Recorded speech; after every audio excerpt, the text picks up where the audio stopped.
Hello, everybody, and welcome to the Psalm 150 Talk Show. My name is John, aka The Blind Fury, and you can find me at www.theblindfury.com.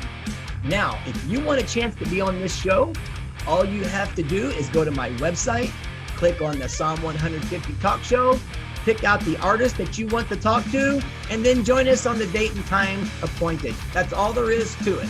If you have any questions, drop us an email at psalm150@theblindfury.com. Thank you for joining us and enjoy the show. I'd like to welcome everybody to the Psalm 150 Talk Show. I am John, aka The Blind Fury, and we have a very special guest today, a Grammy and Dove award-winning producer. He used to sing for some band named Kansas. I'm still trying to find something on them. They're so obscure. And then also was the singer for Mastedon. It was fantastic. So before we introduce him and let this thing get started, if you're not talking, please make sure you're on mute so we don't get feedback. And if you want to say something, there is a raise your hand icon that helps us to see who wants to say something, because some people just like to listen. So lift up your hand and we'll find you. And I'm going to ask my wife to help me on that. And also remember, there are several people in here. And so if you want to talk, ask questions, try to keep it pretty precise and short. And then once we go around the room, and you can speak up again for a second or third time, depends on how long John wants to stick around. So I've already talked to him for a little bit, and he said, "Man, do I have to do this with you?" And I was like, "Yeah, unfortunately, people want to talk to you." So I did not. He did not. He is right. So we've had a good time so far. Yes. You need to make me a co-host if you need my help. I'm getting ready to. I'm just going to let everything get started here. You're hired. Yeah. So we had a little technical issue. So life. So but absolutely. Yeah. So if you guys could mute out until we start asking and calling people out to speak, I would appreciate it. That would help us out on the sound side of it. So John Elefante. Yeah, mute John. How you doing, buddy? All right, man. Thanks for joining us. Appreciate it.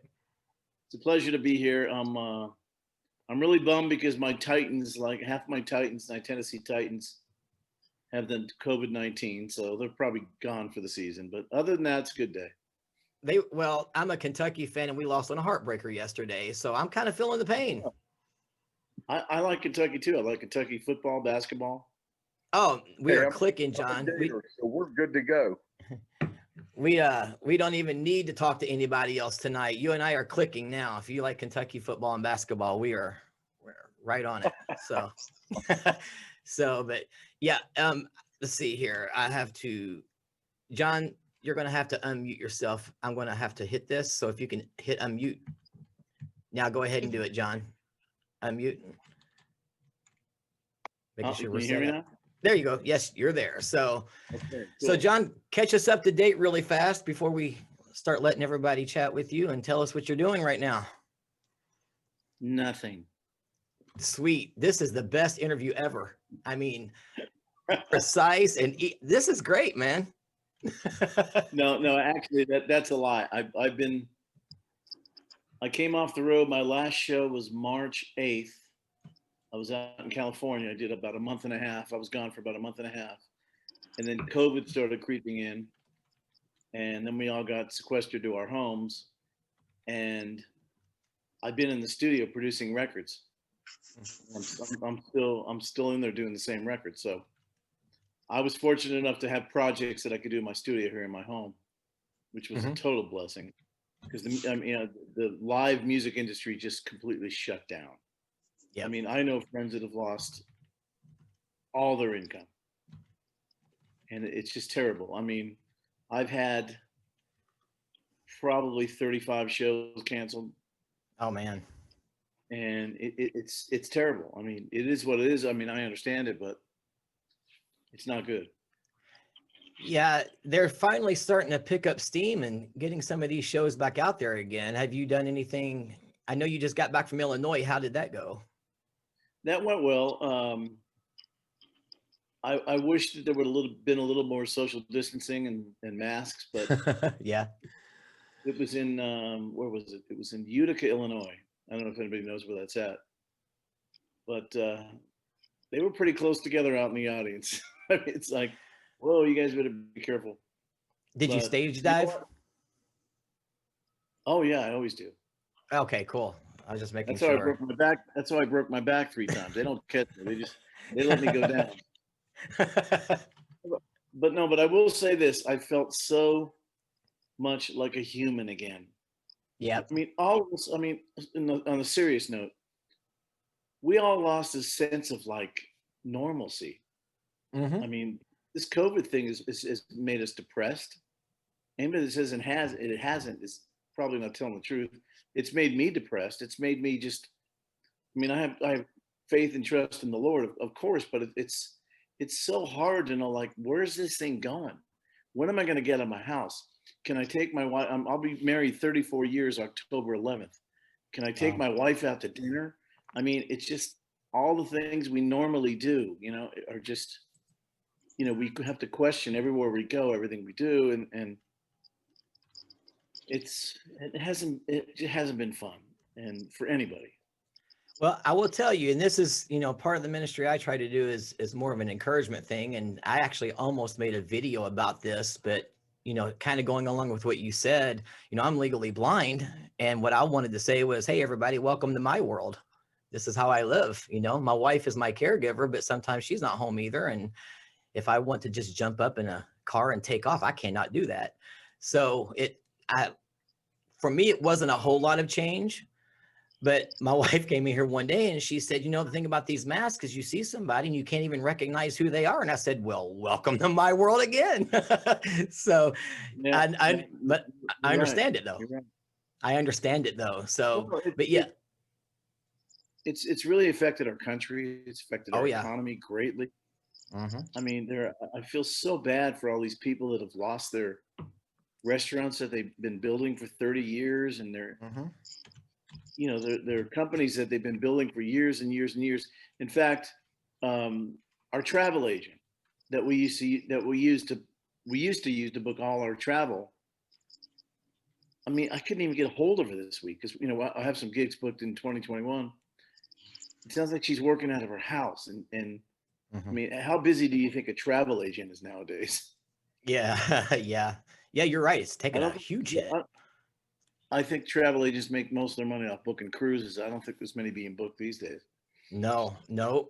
I have flown a couple of times since. And of course, the first time I flew, I mean, the plane was half empty because they weren't allowed to put anybody else on there. So No, yeah, you're it right. was half full. It was half full. Yeah. Yep. Half full. And then I flew, let's see, I can't remember, just about a month ago. And I flew to North Carolina for a speaking engagement and it was more packed, but they still had to separate you. So, they lost a lot of seats. So All yeah. that. Yeah. So who did Hey, you you go know up there what? in Illinois with? It was me, a guy named Kevin Chalfant that was with Journey for a little while. It was John Schlitt from Petra. He did some Petra songs and he did a few Hetty songs. Mm-hmm. And it was who else was on that show? Me and Kevin, Did John go with you, um, Lori? John Schlitt, and Charlie Hune from Foghat. Oh wow.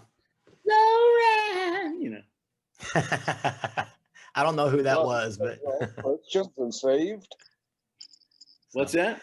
I said all of those guys you just mentioned are. I mean, I know John Schlitt, Kevin, but the other I guys from. can't vouch for Charlie. I don't know.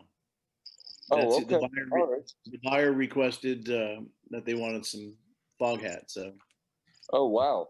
Interesting. John, you've never heard of Foghat? No, you've heard of Foghat. well, I don't really recall that name. I mean, Kansas, Foghat, those types of, I just don't know. I'm just not into the music scene very much at all. Yeah, definitely know who Foghat is. No doubt about Yeah, it. So, Charlie Hune, the singer in Foghat, is a wonderful guy. mm, I mean, to answer, to talk to, speaking of what you were saying, Joseph. I mean, a lot of guys I tour with, I'm not going to name names. They're not believers, but they're such a pleasure to be around. It's such an opportunity to be a witness in front of these guys. And I don't turn these shows down. I mean, I don't show up and suddenly become a heathen because it's a secular show. You know what I mean? Right, sure. Being around these guys, I'll tell you, man, it's such a blessing. I mean, because they see us praying before the show, and they see us like just how we interact with people, and it's really a great witness, man. It's really been great.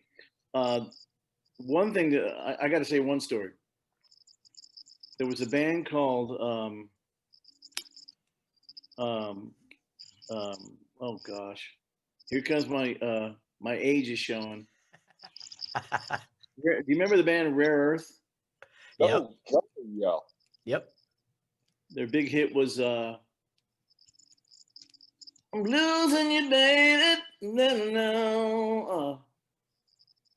I remember hearing of them, but I don't remember specific songs by them. But the I'm name gonna rings a bell. I'm gonna give you one if you guys have an hour and a half to wait for me. Oh, not a problem, man. I'm legally blind. Where am I going tomorrow? Rare Earth did. Oh, they Hey, had some Lucas, could you huge- mute up for me? Sorry, John. I can hear some background noises, so I'm making sure everybody's muted. But go ahead. Go ahead. Anyway, the singer from Rare Earth that sang all that stuff, played drums and sang all that stuff. We were backstage before the show, and you know, some coarse joking was going on, and that's okay. I mean, that's what those. I guess that's what people do sometimes, you know, just like I used to. And he saw me and Kevin Chalfant praying before the show. We held hands before the show, and he was sitting on the chair about 20 feet away. And he came over to Kevin and I, and he said, "You know what, man? I apologize for the jokes that I was telling backstage. They were really bad." And he goes, "I know exactly what you guys are doing. You're praying, and I accepted the Lord at one time in my life, and it just basically, I've fallen away." And he had tears in his eyes, and it was like, wow, we had no idea it was going to have this kind of impact on this guy. And so you never know when God's going to do something. You know what I mean? You just never know. Yep. You know, it's happened in airports with me. It's happened in, with clerks at hotels. It's happened, with a lot of the little guys that are working the shows, like the guys that are just taping down the chords and the guys that are doing monitor mixing. And that's why, I try to really, really, really pay attention to everybody on the show, not just the people that are important. I'm not a respecter of persons. Yep. Everybody's important in God's kingdom. Yep. And Kevin and I, we're partners in this thing called Voices of Rock Radio. And we try to mingle with everybody. And I mean everybody. Even the people in the kitchen that don't speak English. You know what I mean? It's like, we really go out of our way. And I'm not trying to sound like I'm overly, such a great guy and all that. I'm just saying, you never know when the opportunity arises. It looks like right. Steve has his hand up, John. I didn't know Okay. when you start. Yeah, I was getting ready to say, let's go ahead and open this up. And Steve, you are up next. Everybody else, please mute. Can you hear me? Yes. Hey, Guardian. What's up, Mr. Elefante? How you doing? How you doing, Lucas? Oh, I'm Hello. fine. Germany is always the latest. Yeah. Who's Yeah, Lucas? Luke. Hey, Lucas, mute out for me, buddy. We've got somebody getting ready to speak, and you'll have your turn here in just a minute. Lucas is from Germany, everybody. Oh, But cool. yeah, mute out for me, Lucas, for now, and then we'll get to you here in just a minute. Steve is up next. Yeah. Hey, Steve. Hey, Obviously- question for you. Obviously, I'm obviously a Steve is Mastedon Guardian. fan, and I have Sorry? to know, what does Lofcadio mean? Oh, that's such a long story. I have to know. Okay. Lofcadio was a book by Sheldon Silverstein about a lion that wanted to rule the jungle through love and not fear. And I didn't know the book was still in circulation until about 2 weeks before the record was to hit the streets. That was Lofcadio. And we found out we couldn't use. The whole inside of the insert of that record was all about the story of Lafcadio, Right. sort of as a parallel to Christ. Christ, Christ ministered through love and compassion and, love of everyone and compassion for everyone. So we were kind of using Lafcadio as a parody, and we found out we couldn't use it or we would get sued. So here's the really interesting part, though. We had to change the album cover. We had to change all the inserts because it would have been, we would definitely have got sued by Shel Silverstein. So what the fans of the record did was, it says LOFC is in one color and then audio is in another color. Right. So somebody said, oh, it means Love of Christ Audio. And I went, I think that's good. I'll go with that. That's cool. But that's not the truth. I never use that as a misnomer or a lie or anything. But so really, that's what it really meant, was about the story I just told you about. But it adopted this LOFC audio, Love of Christ Audio, which I thought was really cool. It's like, why didn't I think of that before Lafcadio? That would have been better. You know what I mean? Right. So there you have it. So did you notice the shirt? Oh, of course. Yeah. Yeah, because this is one of your albums. You really changed their sound for the better. Well, thank you. Well, I think when Jamie Rowe came in, he was a biggie. I mean, he was a big contributor to that band. Right. But I There's just wanted to let you know, I appreciate all the work that you did on all those classic albums with Petra and Bride and Fear Not and Guardian. But, you do great work. I was asking John earlier, do you remember Love War? Yes. Did you ever hear Love War? Yes.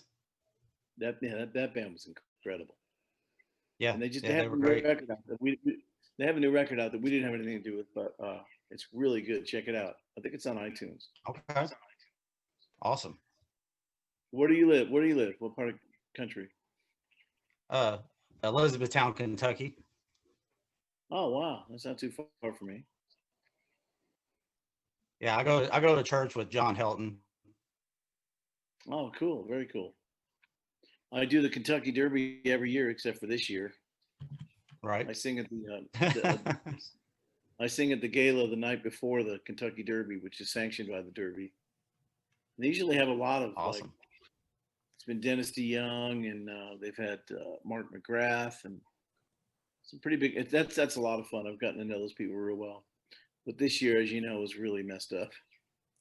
Right. Yeah. It was in weird. September. Yeah. It was so weird to watch the Derby with no fans. I mean, gosh, that's like horse racing blasphemy. All right. Anybody else? Who's next? I know there's going to be somebody else. My wife is helping me out here. Who we have? Lucas had his hand up. So all right, Mr. Germany. Next. Oh, Mr. Germany.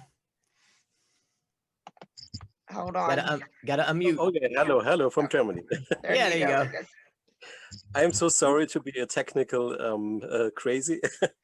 You're fine, man. You're fine. Not a problem, Lucas. Jacoby. But I try my best. So a warm hello from Germany, and I remember all the stuff, being the most fanatic Petra fan. So if I think of John Elefante, I think of Unseen Power from Petra, the backstage pass. Unseen Power was probably one of my favorite records we ever did with them. Oh, I totally love it. Yeah. So I freak out if I hear today, 28 years later. And I still got the VHS tape of it, and I really like it. Yeah. That's amazing. Hey, Lucas. Hey, Lucas, can you hear me? Yeah, I can hear you. Man, do I have a story on you? You know those messages you were sending me today on my Facebook page? Yeah, they were popping up on my phone, and it kept saying things like, so is it so-and-so tonight? Okay, cool. And it kept coming across like that. I thought, is this guy talking to himself? I had no idea that my wife was on my Facebook page responding to your messages. So I was kind of freaking out, like, this guy's lost his mind. It made no sense. Oh, You guys just have to understand my phone the way it works. See, and I'll stop this in just a second, but it actually talks to me. Speech on. ESPN. 42 See? minutes ago. Basketball. Watch live. See, it's reading to me, but all of your messages were popping up on my screen, but I didn't hear what she was saying because it's me technically talking. So all your messages were popping up, and it was like you're talking to yourself. So you had me worried, Lucas, but I'm glad you're okay. He made me an admin of his blind theory. Whoa, I got a bad echo. So I thought I was supposed to help. so Anyway, everything is well. I don't know anything about this. no, you go ahead. You have time for another question with John if you want to say anything else. Absolutely. Oh, I would like to. What I really like is everything you do with John Schlitt. Yes. Because I had John Schlitt singing on my little debut album in German language. Really? And this was a lot of fun in 2008. It's 12 years ago. And I totally love what you do with John Schlitt and all those projects I can see on video. It's phenomenal. I really like it. Sorry for my English. When you speak about that, which projects exactly are you referring to? Is it this Jay Sekulow band? Oh, one of the projects, yeah, Jay Sekulow projects, Yeah. yes, yeah. The Union of Sinners and Saints secular. Yeah, projects. I'm not a part of that. I'm not a part of that. But have you seen some of the videos we've done with the Jay Sekulow band? Yeah. That is what those are really good.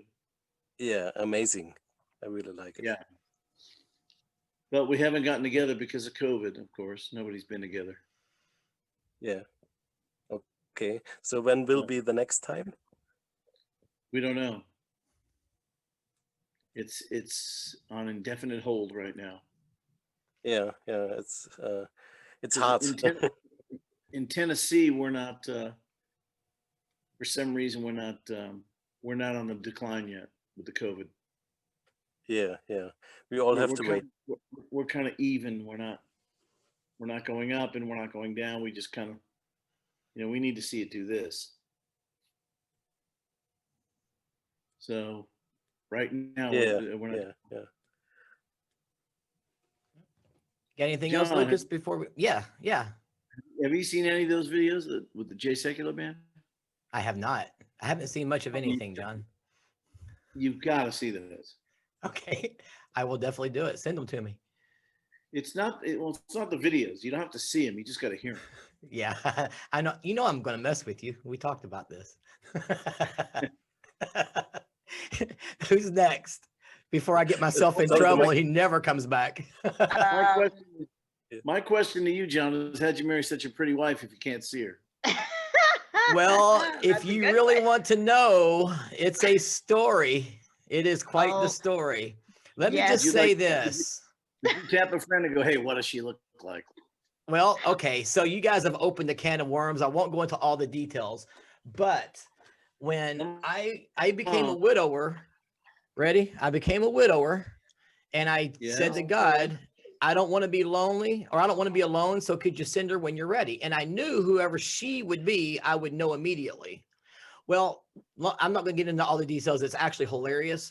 But when we met, I hadn't met her in person. So I started printing her pictures off on Facebook. Now I'm going to move my camera around. Can you guys see this screen right here? Yeah, but you can't see them. So what does it mean? That's a document screen. Actually, I can see under it. See how it blows up my hand? Yes. Okay. Well, I was putting her pictures under there. And I was also Right. texting my son and asking him because there was a missionary girl from California who sent me a message. And I said to my son what she looked like. And his response was, "No, Dad, don't do it." So I knew he'd be honest with me. But Tanya sent me a message, and come to find out, her house butted up against my office. And we had so much in common, and it was crazy. So that's how you do it. You respect them as women, and you open their car doors and you treat them like they're supposed to be treated. And then the pretty Absolutely. ones don't seem to have much of a problem with guys that look like me. Whatever. And he had a whole lot of faith that the pictures he was printing out was actually me. So Uh-oh. but the day that he's healed and he can see, I just hope he's not hugely disappointed because I'm believing for that day. I just better be prepared. I'm doing a series on. I haven't been going to church because of COVID, but the church that we are involved with is Grace Chapel here in Tennessee, and they're doing a thing on heaven. What's going on up there is the name of it. Heaven, what's going on up there? And it's so great. If you guys get a chance to listen to it, there's 2 series, part 1 and part 2 are both on YouTube. What's it called And again? It's called Heaven. It's gracechapel.net. Steve Berger is the pastor. It's called Heaven, What's Going On Up There? It's so awesome. I mean, he gives you a glimpse into what heaven will be like. And I can't get into all the nuances of it, but I mean, heaven's going to be pretty interesting. I mean, there's I mean, very in a good way, of course, but no, to go to what you were saying, Tony, I mean, you will be able to see what your husband look. I mean, he will be able to see what you look like immediately. Oh, that is true. That is true. If he doesn't see me before we leave this planet, he'll be able to in heaven. So. And the thing is, if I get close enough, I can see some details if the lighting is correct. And so I have a pretty decent idea of what she looks like anyway, but that's the challenge of dating when you're single and legally blind. You can't just walk up to a girl you first meet and just grab them and do this and say, "What do you look like? Oh, I wish you all the best." Yeah. So it was interesting to say the least, but the day I met her in person, I knew.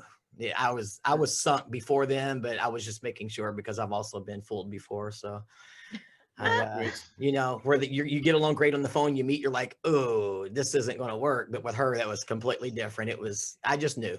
It's just one of How those long have you things. been married? Just past 2 years. Nice. Yeah, we You just gotta wait passed to 2 catch years. up to me. You gotta We're wait to catch catching up you. to me. Yeah, we're 34 catching years. you. We're running. So Okay, it Tanya, looks like Joseph is up next. Joseph. Waiting Joseph. patiently. I think somebody's turning. And speaking of birthdays, I think something's coming up in a couple of days. Yeah, it actually is. And thanks for mentioning that, John.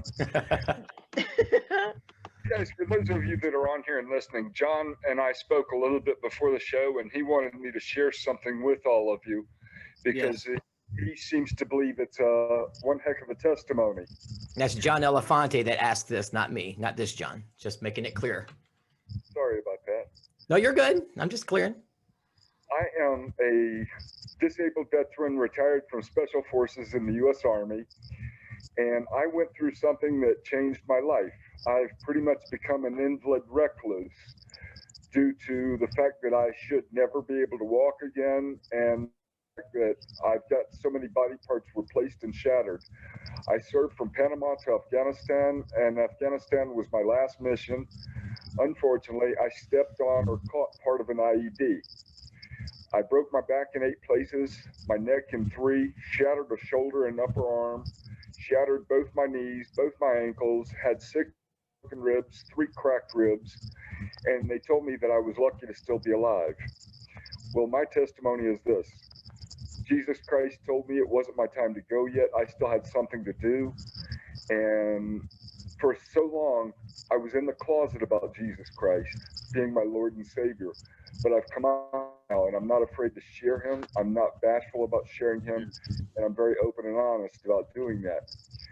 So that being said, that's my testimony that John wanted me to share. And I hope you all learned something from it, because when I went into the military and when I went into special forces, I knew what I was getting myself into, and I knew what I was opening myself up for. And not a lot of people do, but I'm very grateful and thankful that the Lord allowed me to live through my experience, because I can share it with other people now who aren't listening to the podcast. So, but now, John, I've got a couple of questions for you. Well, I want to just tell you, that's awesome, man. Yep. And I think we got to think about your testimony Oh, every day when we think things aren't going too well. It's like, oh man, I got a flat tire. Oh, really? Yeah. Let's think of what Philip went through. Well, I would love the chance to get out and change a flat again for somebody, especially a gorgeous young lady like John's wife. But I will say this, and I've got a couple of twofold questions, if you don't mind, John. You and I met back in the 80s, and we spent a little bit of time together, and we met through a mutual friend, Robbie Steinhardt of Kansas. Right. At the time, you did not tell me who you were, and I had no clue. So, you know, I'm not the kind that's going to bow down and treat, you know, an artist with a rock god status. I treat them as a normal person. And I think that that's how it came across to you, and you actually appreciated that. My question is this: I love all of your solo work, but for some reason, your music from Mastedon just speaks to me immensely, and more than you can believe. Do you have any upcoming projects that you have in mind with Mastedon, and perhaps maybe even having John Schlitt on the album as a special guest vocalist, or what's going on there? I'd really be curious to know. And as the young man from Germany said, you know, he's a Mastedon fan as well, so I'm sure he's curious about that to know too. The answer is, I would say probably late 2021, we're going to start working on a new Mastedon record. Outstanding. Steve just jumped out of his chair. Yeah. No, I mean, you would not believe the amount of emails I get and private messages I get on Facebook about, when are you going to do the Mastedon? Oh, by the way, I wanted to say this. Mastedon 3 is coming out on a double album, an LP. It's a double album, which is going to be really cool. I mean, I know that's not a new record, but I wanted to mention that Mastedon 3 is coming out in an LP. Well, what people don't realize is that it actually has two different covers, one in the UK and one in the US, because it took me forever to find Mastedon 3 and the information on it here in the US, because I was looking for the UK cover to be a part of the Mastedon 3 album here released in the US. Well, you know what? Mastedon was, believe it or not, way more popular in Europe. Mastedon was a hit band in Europe, and it didn't do as well here in the US for some reason. I don't know why. So I did it under the heading of Revolution of Mind. It was called John Elefante with Mastedon, and the name of the record was Revolution of Mind. It's the same record. The only difference is the song Dust in the Wind, my version of Dust in the Wind, appears on the Mastedon 3 record that came out in Europe. Nice. Well, what about your tour in Florida? I mean, I know the COVID virus is affecting everyone, and you guys say you talk about being recluses. Well, hello, welcome to my world. I've heard that before. Yeah, you think? I got that from a reliable source. John, you've been great, and I really appreciate your music, because I'm old school. Between the music of Petra and your music and music with Mastedon, all of that is what still to this day speaks to me. And when I feel myself getting depressed or feeling down, you know, wondering why am I in the shape that I'm in? What did God plan for me? You know, why? And I start feeling that self-pity, mood, and loathing, which I don't want to do. I never want to be that way, but occasionally it can't be helped. It comes out. So then I'll grab some Petra or some Mastodon or even some very little known stuff of yours, John. I really find it so hard to find on the net. But I listen to that, and that brings me back up. It lifts my spirits up, and it has me lifting my voice to the Lord again, asking, Lord, forgive me. I know you've got me here for a reason and a Philip, purpose. have you ever heard, and I don't normally hype my own records, but have you ever heard my record, Defying Gravity? Heard which one? I'm sorry? It's called Defying Gravity. John, you're such a little known artist. I think people find it hard to find anything on you. Well, just about every song on Defying Gravity is on YouTube. That is, look it up. That's really, there's such a long story behind that record. I don't have the time to get into it, but yeah, it's an anointed record. It's an extremely anointed record. It's called Defying Gravity. Well, then it should definitely anoint me and lift my spirits and voices up to praise in the Lord. And I do want to thank you. And John, I want to thank you as well for, letting me come in just a touch early to recapture some of the time that I spent with John in the 80s. That definitely meant a lot to me. Got it, man. I'm going to mute out and let other people get in. All right. Now, I appreciate it, man. I really do. And thank you for your service to our country. You've blessed us. Yeah, absolutely. I second that. Now, John, when he was talking to you earlier and he talked about quote unquote coming out of the closet, you responded to him with something I'd like for you to share as well about your music and what happened when you took that attitude. Well, because I come from such a secular background, when I first left Kansas, I thought the only way I'm going to secure a record deal is to, write some great rock songs and do what I've always done. And they can't be Christian songs. The world's not going to accept my Christian music. And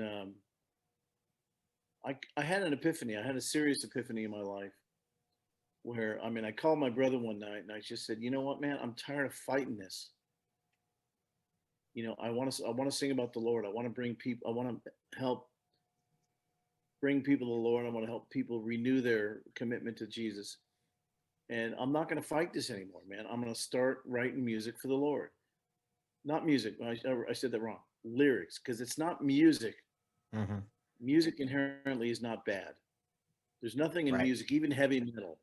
Yep. Before you put the lyric on, there's nothing wrong with it. I don't care what the beat is. I don't care how loud the Marshall's guitars are. It's not inherently bad. It's the lyrics that make things. So we started writing the same type of music, same stuff I used to write with Kansas, Mastedon, yada yada. I said, I'm gonna start writing this stuff for the Lord, man. This lyric, I want to draw people in to their relationship with God, and to help renew spirits, help them to renew their commitment to God. And when I finally made that decision, man, it's like the floodgates just went, and it hasn't stopped. Mm-hmm. All the way to my new record, well, newest record, 7 years ago, On My Way to the Sun. It hasn't stopped. Yeah. God just keeps going. Write another one. I'll give you the lyric. You write the music, I'll write the lyric. Yeah. I'm serious. Yeah. Yep. Oh, I hear you. That's awesome. And I know it all comes from the Lord, even the music, but I almost feel like he's saying, John, you write the music, I'll give you the lyric. Mm-hmm. You write the music, I'll give you the lyric. Yep. That's like what he does. It's almost like he's just trusting me to write the music, and I'll give you the lyric. Yeah. And what I do, and I know this sounds kind of weird, is whenever I'm done writing a song, I usually put a scratch melody down, and I know the melody I want to sing. And I usually go into my studio and either lay on the floor or my couch or whatever, and I meditate. Lord, give me a lyric to the song. Tell me what you want me to say. Ricardo Croft. Speech off. Sorry. Hear your phone, John. I know. I forgot to turn the voiceover off when I showed it to everybody. Sorry about that. Go ahead, John. No, that's cool. And he's come through on everything. Mm-hmm. He always does, doesn't he? Everything. It's awesome. And I don't know, Philip, if you've heard my new record, On My Way to the Sun, but some really anointed stuff on there, man. I'm telling you, I didn't write it. If you know, if you want to know the real, I mean, I didn't write any of those lyrics. It's awesome. I'm not smart enough to write. I'm not smart enough to write some of those lyrics. Listen, I've said that too about me. So I hear you. Song one on my newest record, On My Way to the Sun's called "This Is How the Story Goes." It's so anointed, man. It's just so powerful. It's an 11-minute song. Oh, and Philip and you guys, oh, there's the Mastedon cover. Love it. Oh, yeah. You guys got to hear that. Oh, well, oh, he's got the album. oh yeah. Whoa. Who is it? Yes, Steve. Of Oh, course. yeah, he's got everything. But now, John, you wanted me to play a preview, so you let me know when you want to do that. We have a new project coming out called the Phoenix Project in early 2021. It's got some really cool stuff on it. Really cool. If you want to play a preview of this is a song called "We Will Be Fine."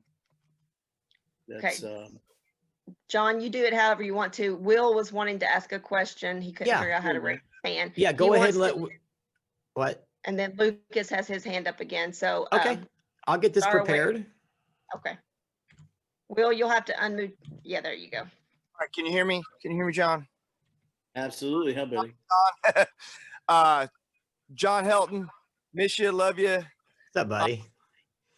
I'm from Fayetteville, North Carolina, or Fort Bragg. So go Airborne, Joseph. Yeah. And John, I remember reading I knew about you in with Guardian and Love War and Fear Not. Yeah. You have a very distinctive production sound. Thank you. But I also, it was funny because I was a big fan of Vinyl Confessions. Thank you. Of the Kansas, particularly Diamonds and Pearls. Oh, I love that song. And I can't, for the life of me, I can't remember. It was a piano tune. Chasing Shadows.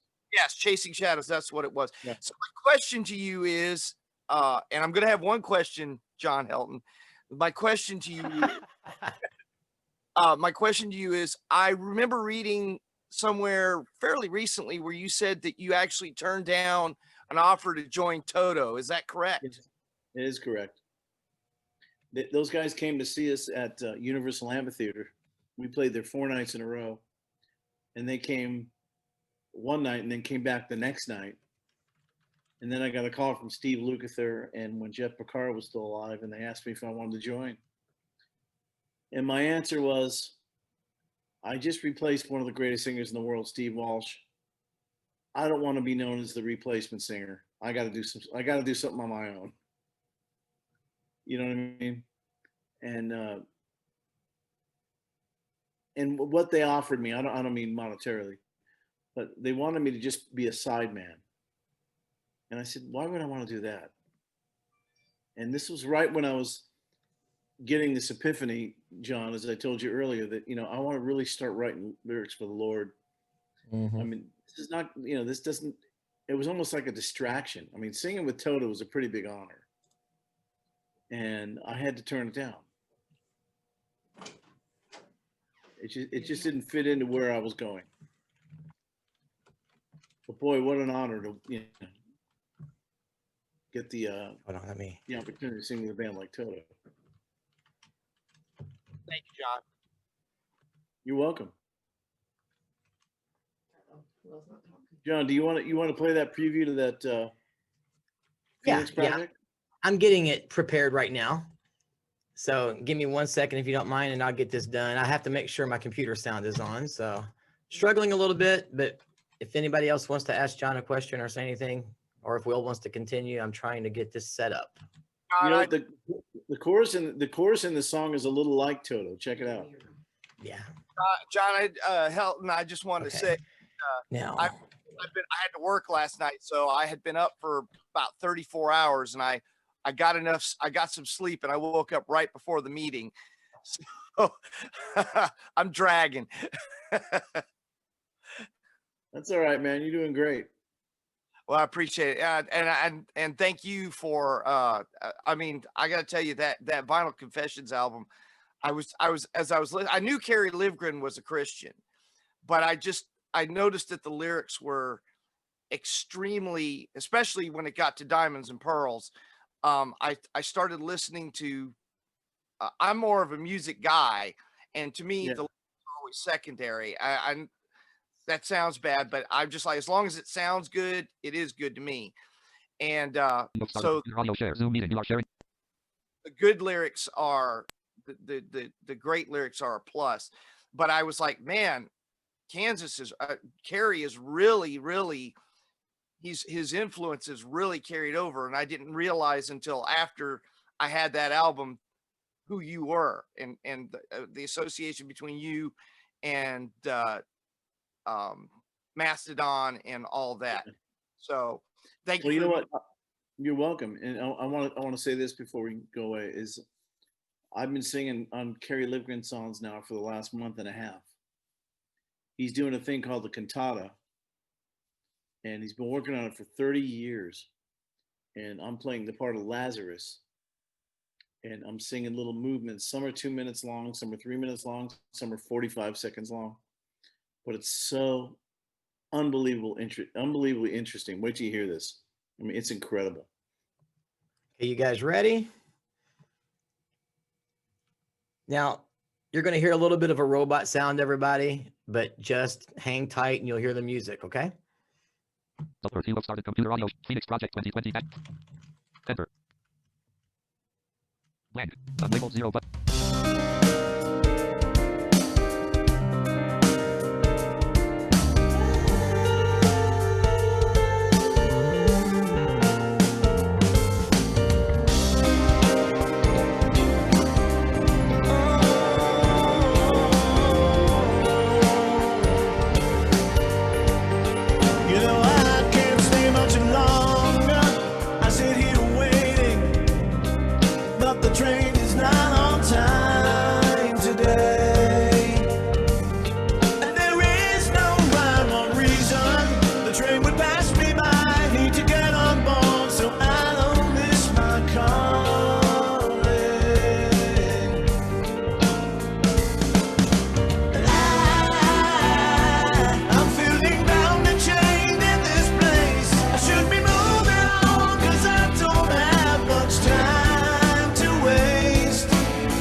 Amazing.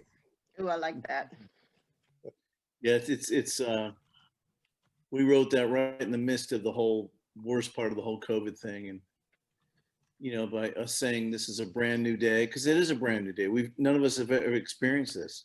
But even though it's a brand new day, we will be fine as long as we have Jesus.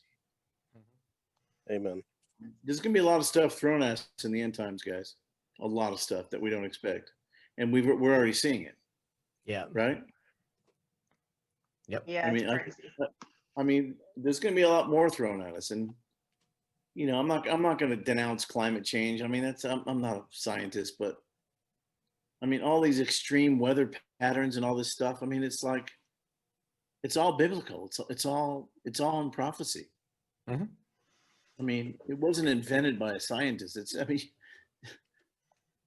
just read old Testament prophecy. I mean, it's all in there. Weather, you know, extreme weather, earthquakes.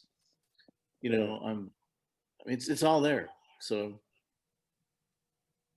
I'm not surprised by it, but we got to hang in there, guys. I think times are going to get a little tough, but us believers who have laid our lives at the foot of Jesus we're going to make it just fine. And that's what that song's about. That's awesome. All right, Will, did you get all your questions and comments in? I assume yes, he's on. Yeah, John, I did. I did. I want to sit back. There's a lot of people. I want to sit back and listen to what other people got to say. Okay. All right. Next up, Tanya, who do we have? I know there are some that haven't even talked yet. Yeah, Lucas was talking. Lucas, are you finished? Do you have more to say? Oh, yes, I would have a little bit to say. Okay, you go right ahead.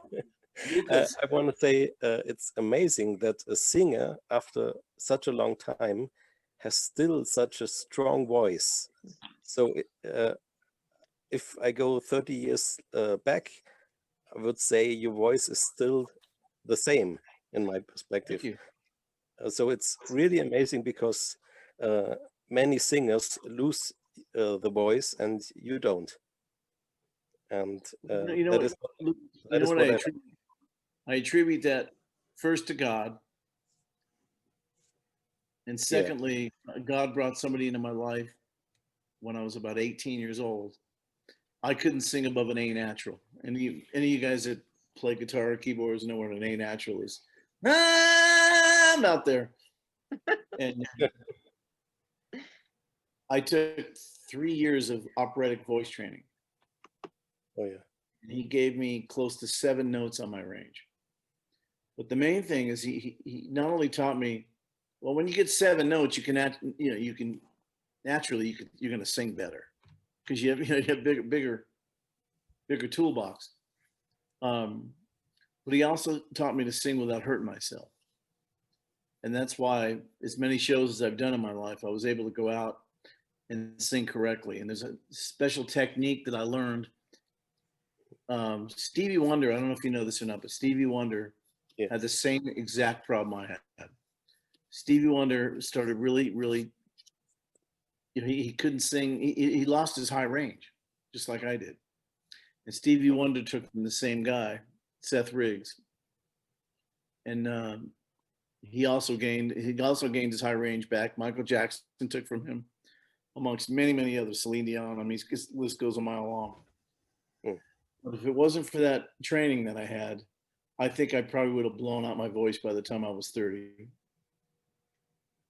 Oh, because vocally we have the tendency to squeeze and sing high, When it should be easy to go, it should be easy. It shouldn't be hard. And so I had to totally relearn to sing, and that's what I attribute to the reason I could still sing high. That's great. Yeah. I am another theme is I'm reminded on your song "That's Why God Made the Moon." Oh yeah. It's from your solo project, and at this time I was at Bible school, and you managed to do a song that every night I see the moon, I think on John Elefante. So this song is always in my mind.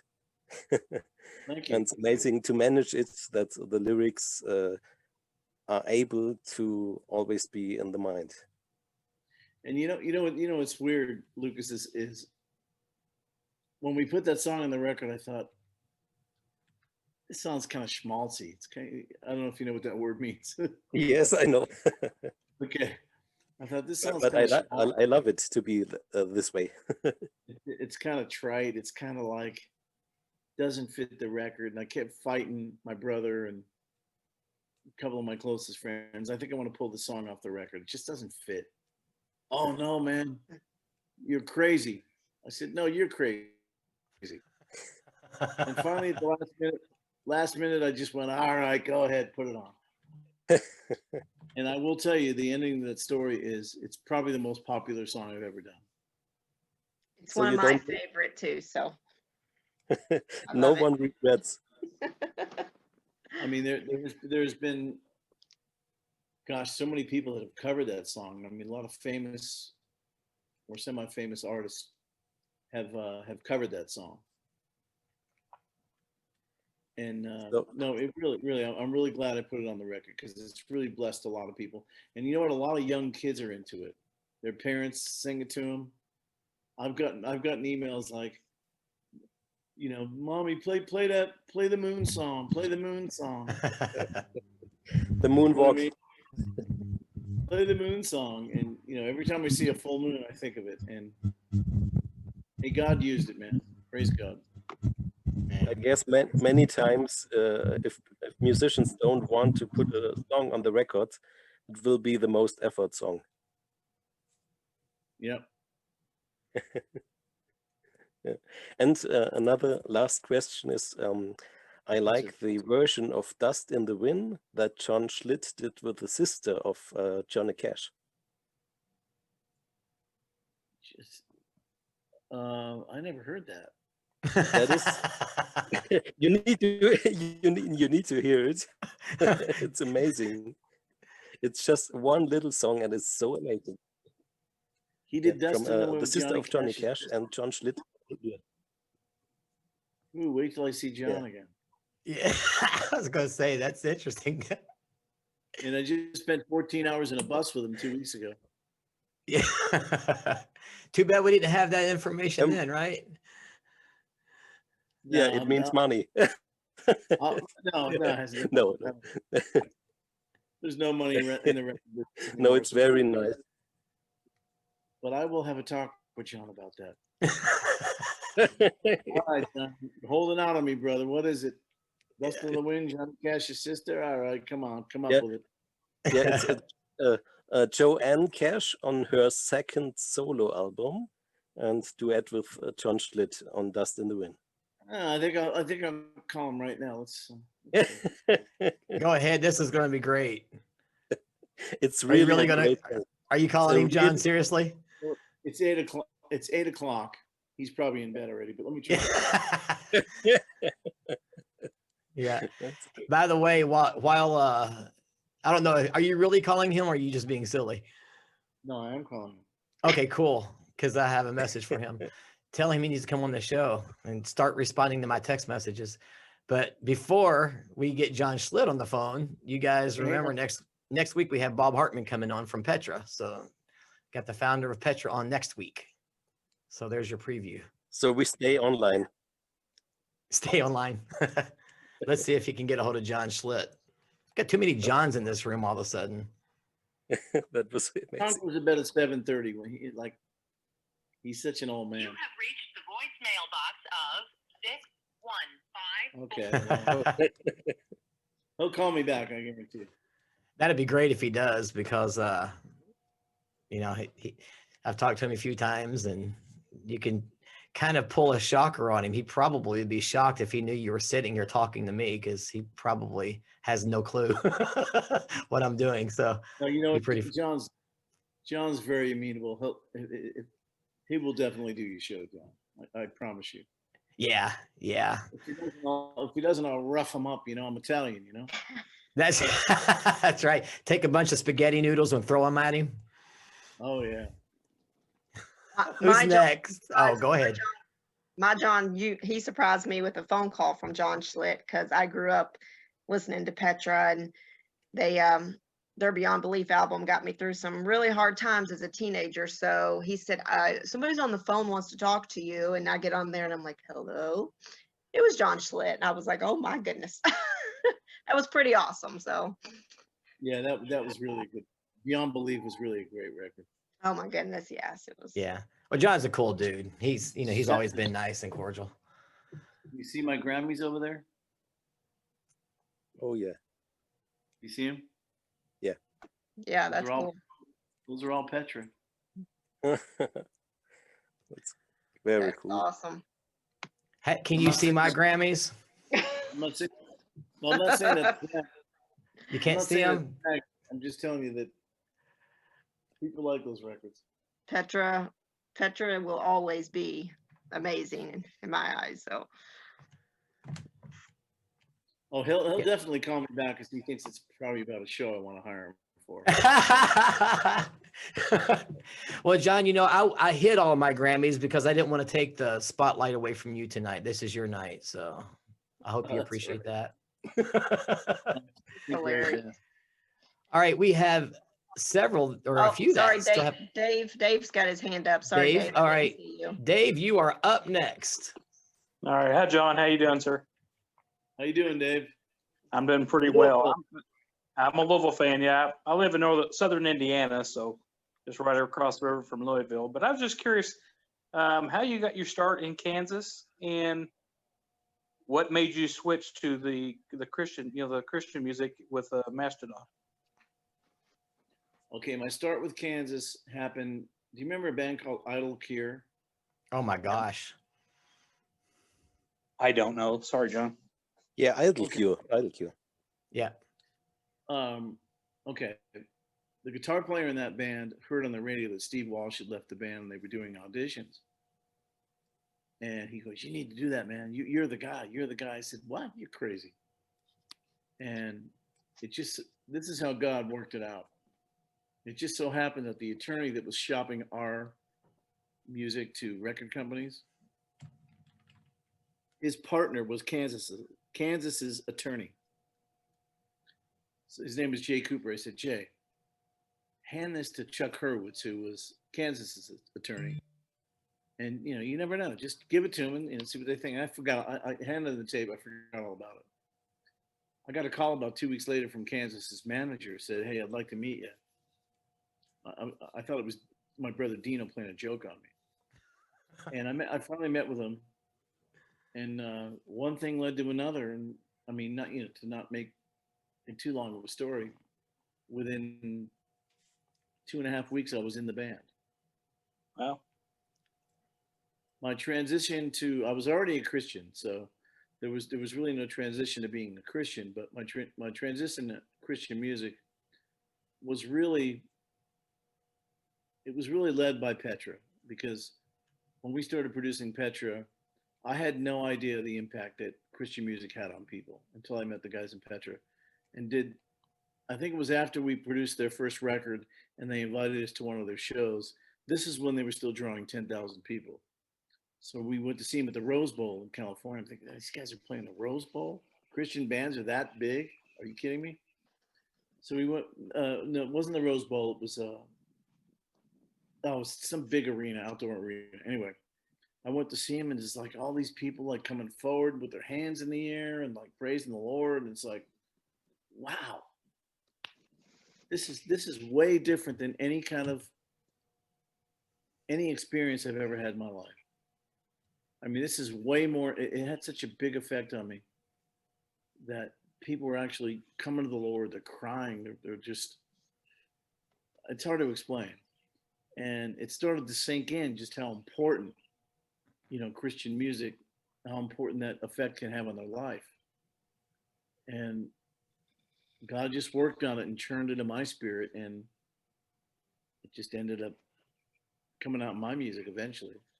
When I finally turned it over to the Lord, my music, because there was a time that I didn't. I was like, "No, Lord, no, I love you, but it's like my music is mine. I don't want to make Christian music."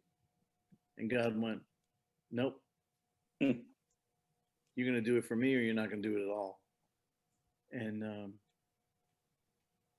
I finally succumbed to that, and that's when the window was completely open. Right. Well, I'm kind of like Tanya. I had a lot of things going on when I was a kid, and music, Kansas, and I never listened to Mastodon. I wasn't privileged enough, but I've listened to it over the last couple of weeks since John's been talking about you. But Petra and them had a big effect on me. Striper. Yeah. And then I kind of, me and John, I kind of went wild. Me and John like Brittany Fox and back in the day. But I had one of those come to Jesus moments myself. Yeah. About 3 years ago, I got sick.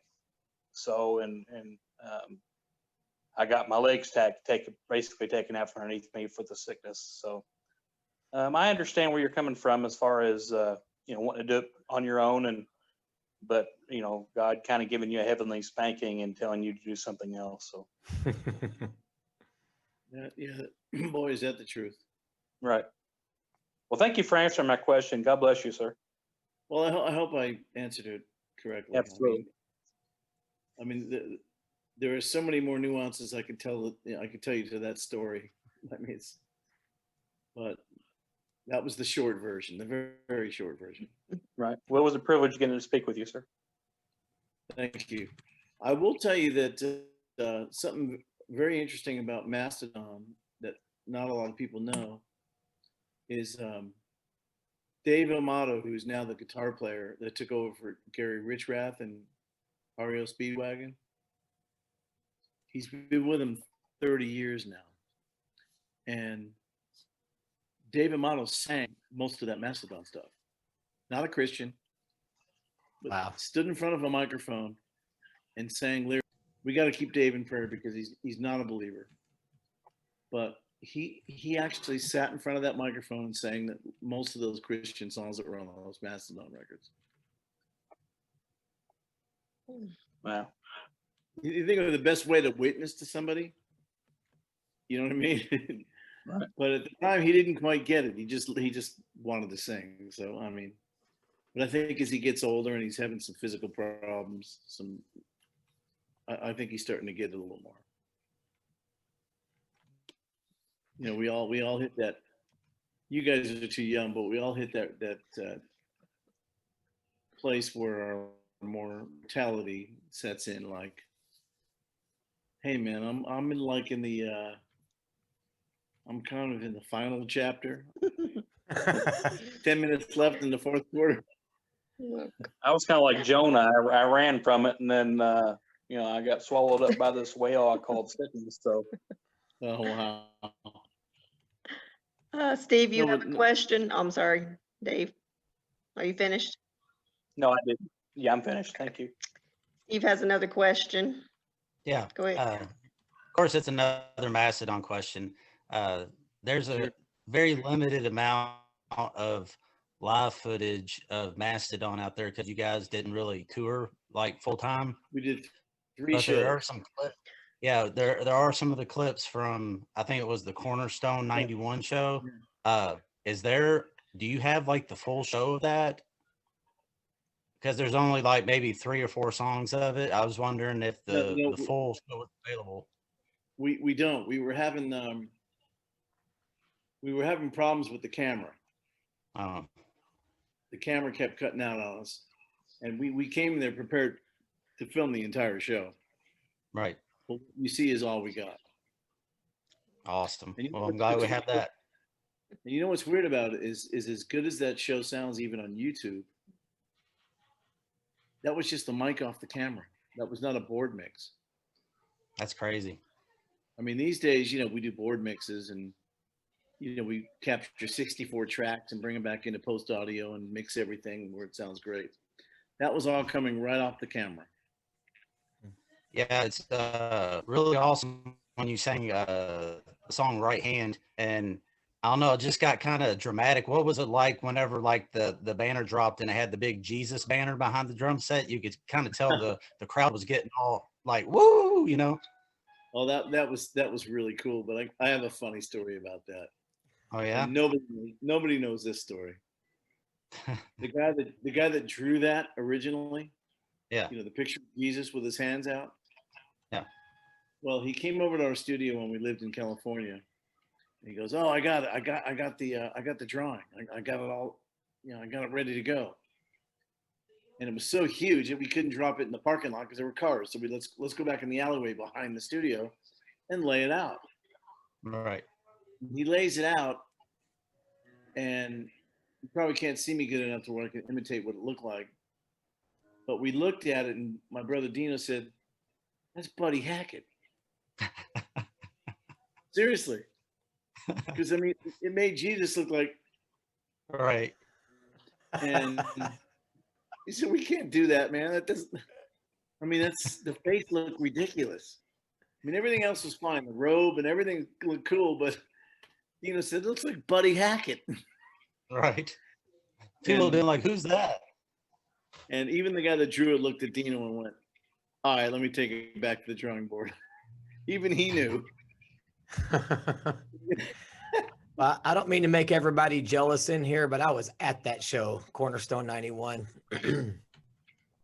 So you saw the you Yep. saw the non-Buddy Hackett. I was there. You saw the non-Buddy Hackett tarp behind us fall down. Yeah, well, unfortunately, as much as I hate to admit it, I don't remember the tarp at all. And why is that? I don't know, and I even had my vision then, so I'm So sorry, you could see John. then. Yes, I was maybe I was just so enamored by the vocalist of Mastodon, how good he was. Maybe that's what it was, John. I don't know. Who's that? I can't remember. Well, John Helton, I would have been jealous of you being at that show and I couldn't make it, but I was only 11 years old in 91, so that's why I wasn't there. There you go, Yeah. Steve. Tell him. He's showing his age, isn't he? I told this story about that Cornerstone Festival to, I can't remember, maybe it was Rex Carroll when he was on. Yeah, because he used to live in Illinois, if I'm not mistaken, but the Cornerstone Festival used to be in Chicago or right in that area. So Yeah. I took off that evening after work on a Monday, and I drove all the way through the middle of the night, got to Chicago, took a wrong exit, and I was like, oh my goodness. And I walked into this little Minute Mart, and this is about 3 or 4 in the morning. And I'm in an area I have no idea where I am. And I went to the clerk and I was like, can you tell me which way the Cornerstone Festival is? And she made some, I don't know how she found out, but she said, oh, that's in Bushnell, Illinois. And I was like, so where's that? And she was like, we have to go west about, I can't remember how far, but it was like 4 hours, 4 or 5 hours. I went, wait a minute. It's not in Chicago. Oh no, they moved it. I went, oh, I just wanted to cry. So I ended up driving all the way in the middle of the night to get there and showed up at about 9, 10 o'clock in the morning and took a nap in the back of my John, truck. And that was it. Do you remember how hot it was that night? Oh my gosh. Yeah, man. I have pictures of me with sweat just Yeah. drenching my shirt. I'm a Southern California boy, right? Yep. I mean, the hottest it gets is 75. Yeah. No humidity. So we show up in Illinois, and I got out of the car and I told my wife, there's no way I'm going to be able to perform in this weather. The minute I got out of the car, I was like, needed a shower. It was so stinking hot. Yep. And on stage, we went on about 6 o'clock and it started getting dark about 7-ish, 7:15. So they turned the lights on, which gave it, before they had all the LED lights. LED lights are not hot at all, but now the lights back in those days were like these infrared heaters in outside dining areas. It was horrible. Well, here you go, John. I don't know how we pulled it off. I'm sorry. Go ahead. I don't know how we pulled it off in that kind of heat. Oh, it was brutal. There's no doubt about it. But that was the year of my very first and my very last mosh pit, because I got in front of the stage, and I'm sure you know these guys from Tourniquet. And I was right in the middle of everybody under a tent in the middle of the day. So that was not only really hot, but it stunk really bad. Ooh. And then that mosh pit started, I got involved, and then I got uninvolved, and my legs were jello. And I was like, I will never do that again. And I kept my word. That was a brutal time. You're right. The Cornerstone Festival is no longer, right? That's correct. Yeah. Yeah. So didn't the Res Band guys have something to do with it? I believe Glenn Kaiser was, if I'm not mistaken, I think he was the founder of it, but I couldn't swear to that. But I know, I believe you're right that they had something to do with it. But I'm thinking Glenn Kaiser was the mastermind behind it all. The property got probably just too valuable. That was a nice farm. Yeah. Yeah, I honestly can't remember. It's kind of sad to see it shut down because it was the heaviest music festival I think they had across the board, because I was back there in 07. My band played out there, and every tent that was a side tent, it was just flat out metal. You had War of Ages and Crimson Moonlight and guys like that playing, and it's pretty awesome. That's my style of music. I can't help it. The older I get, the heavier it gets for me. So do we have somebody else? Nobody has their hand up, but I do have to say that My older brother is not on here because I don't think he can figure out Zoom, but I'm not sure. I keep telling him to come on and he doesn't do it, or he's being extremely shy. But his name is Philip, and he's the one that introduced me to Petra and Kansas and pretty much all the good music when I was a young girl. So he would want me to say hi to you, even though he's not on here. So I'm saying hi for my brother Philip. He's like 20 years older than me, actually. So he was like a second dad to us, but I have a twin sister as well, but he introduced us to all the good music, and he's a huge Mastodon fan. And so I'm just saying hi so I can play this back to him and tell him I did that. What's his name? His name's Philip. Hi, Philip. We miss you. Where are you? Yes, you need to learn how to do Zoom.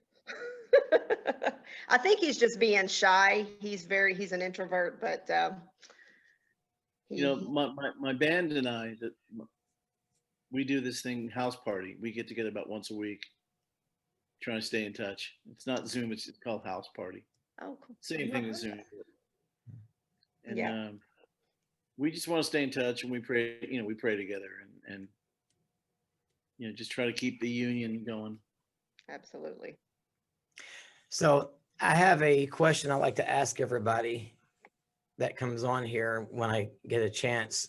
And I know with the years of touring and all of that, you probably have plenty of stories, but maybe one of the craziest things that happened to you, or like a bizarre situation, because who was it we had that said the whole stage collapsed? That was John Laurie, wasn't it?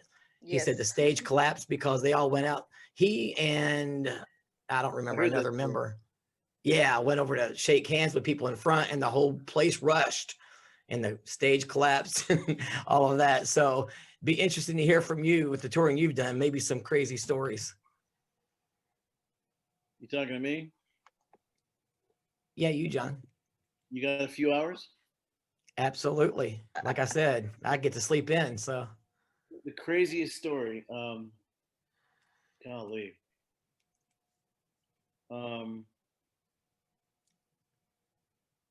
I don't really know that there were any.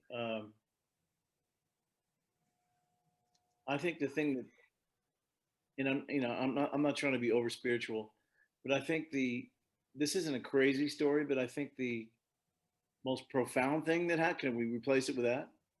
Yeah, absolutely. Okay, we had just played. We went on about 3:30 or 4 o'clock in the afternoon. It was Cheap Trick, REO Speedwagon, Journey, Foreigner. Oh, I forget who else. I mean, all the huge bands were on that show. I think REO is actually who was the headliner. We went on about 3. They probably went on 5. And it was I think somewhere in Pennsylvania, I believe. Hershey, Pennsylvania. It was a big outdoor arena. There was probably 60,000 people. And we killed it, man. We just, Kansas. I mean, you know how good band Kansas was. You didn't want to follow Kansas. And we did so well. And after the show, it's like, everybody's coming over and just like, oh, wow. It's just a barragement of fan, just unbelievable praise of how good the show was. And this is not going to answer your question for the weirdest thing that ever happened, but I'll never forget. It was an early show, so I went back to my hotel. I said, I got to get a good night's sleep because I got to be up at 6 o'clock for a flight the next morning. And I'm in the hotel, and I will tell you that Kansas, those guys were cheapskates. They didn't put you up in nice hotels. We usually say 60 miles in a motel, a Roach motel somewhere. So I'm staying in one of these hotels. Remember the old days where they had, you didn't have the flat screen TV like you have now in the hotels. Remember, yep. Now yep. you can go to a hotel, the big flat screen in the middle, and everything's all posh. Well, back in those days, it was like the veneer wood, and a place, just for your water or whatever, and a mirror. That's all you got. And there'd be a TV somewhere, but so I go back to my room, and it was really hot. It was summertime. And I take my clothes off. I'm not trying to be crass here. And I walked in front of the mirror, and I looked at myself in the mirror. And I stared at myself for just a second. The Lord spoke to me. I said to myself, all these people a half an hour ago are praising me like I'm some kind of God. But here I am standing in my underwear. And, no, seriously, I mean, I don't mean to sound crass. I'm standing here in my underwear looking at myself in the mirror, and I'm just a regular dude. I'm just, in you, Lord, I'm just a regular person that you love, regardless of who I am, who I sing with, how much money I make. It doesn't matter to you. And it was such a profound experience. And I just went and laid on my bed, and I'm just thinking, wow, that was heavy. I mean, the Lord, he really did speak to me looking in that mirror, just going, John, you belong to me. I don't care who you are. I don't care what you do. Those people who tell you who you are is one thing, but this is who you are in me. And you will read it in my word.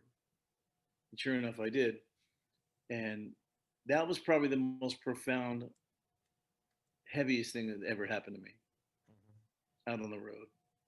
And I know that doesn't answer your question about you want to hear something bizarre, but to That's me, okay. to me that was very, very, very profound. Mm-hmm.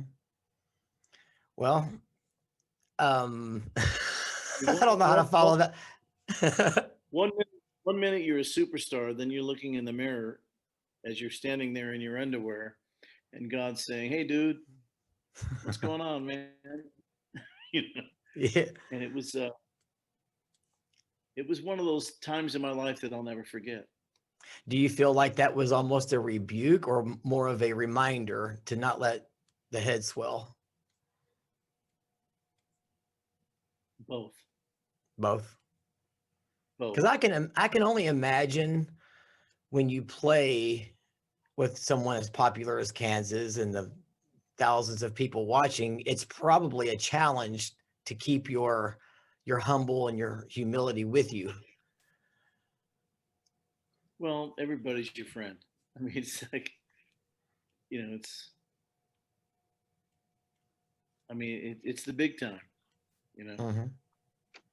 And I slowly found out that the big time was not as big as I envisioned, and it never will be. I don't care what anybody tells you. You can get Madonna on this program tomorrow, and if she's going to be honest, she's going to tell you big success is a lie, because it's just about a bunch of people that say they love you, but it's not really true. Yeah. And money doesn't bring happiness. I can tell you that. I mean, I made a lot of money, and I don't know where it all went, but. Okay, Pastor Tim has his hand up. Oh. All right. Ooh. Bad connection. Bad connection. There's a really bad connection. Is that better? There you go. Yeah. All right, I just ditched the headphones. Never saw it coming. A Zoom room full of 8 men and a lady and a man staring at himself in his underwear story coming. That is kind of bizarre if you think about it.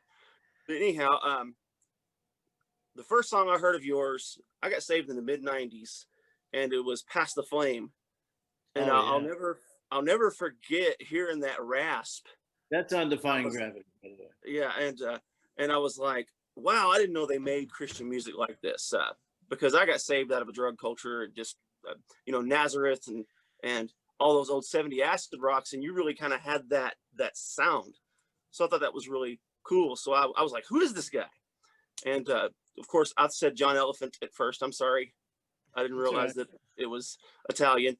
But anyhow, what I want to know is just, what is your favorite brain dead activity? You've had a tough day. You're tired, and it's like, I just want to do something. What do you do? You really want to know the truth?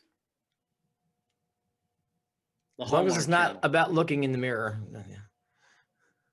Well, I gotta answer his question. It's the Hallmark Channel. That's my brain dead activity. That's my wife's too. when I've had enough of the news, and when I've had enough of like seeing my Titans lose or whatever, my favorite team, I flip over to the Hallmark channel, and it's like it's so benign. I just love it. Everything turns out perfect on the Hallmark channel. even the mystery murders, huh? I don't. My wife watches those, but man, it's really hard to watch the news these days, man. There's so much. Just I actually got rid of television. I don't do television anymore, just because it's just led me down a place I didn't want to go. As a pastor, it's very important that I don't beat my congregation up over things that I see on television before I've even had a conversation with a real person. So I had to get rid of it. I think that's good. That's good. All right. Thank you. I hope that answered your question. We have anybody else? I wish I would have had a better answer to that. Do what? I wish I would have had a better answer to that, but that's the truth. We flip over to the Hallmark channel and I go brain dead. That is a song waiting to happen, just saying. You should try sumo wrestling and women's rugby. I'm telling you, it's legit. Oh gosh. Oh Women's my. rugby? Oh. Yeah, women's rugby. Those girls try to kill each other. It's pretty intense. Is that like old roller derby? Yeah, exactly. Yeah. That's funny, man. That's funny. I used to watch roller derby. I'm that old. John, I did too.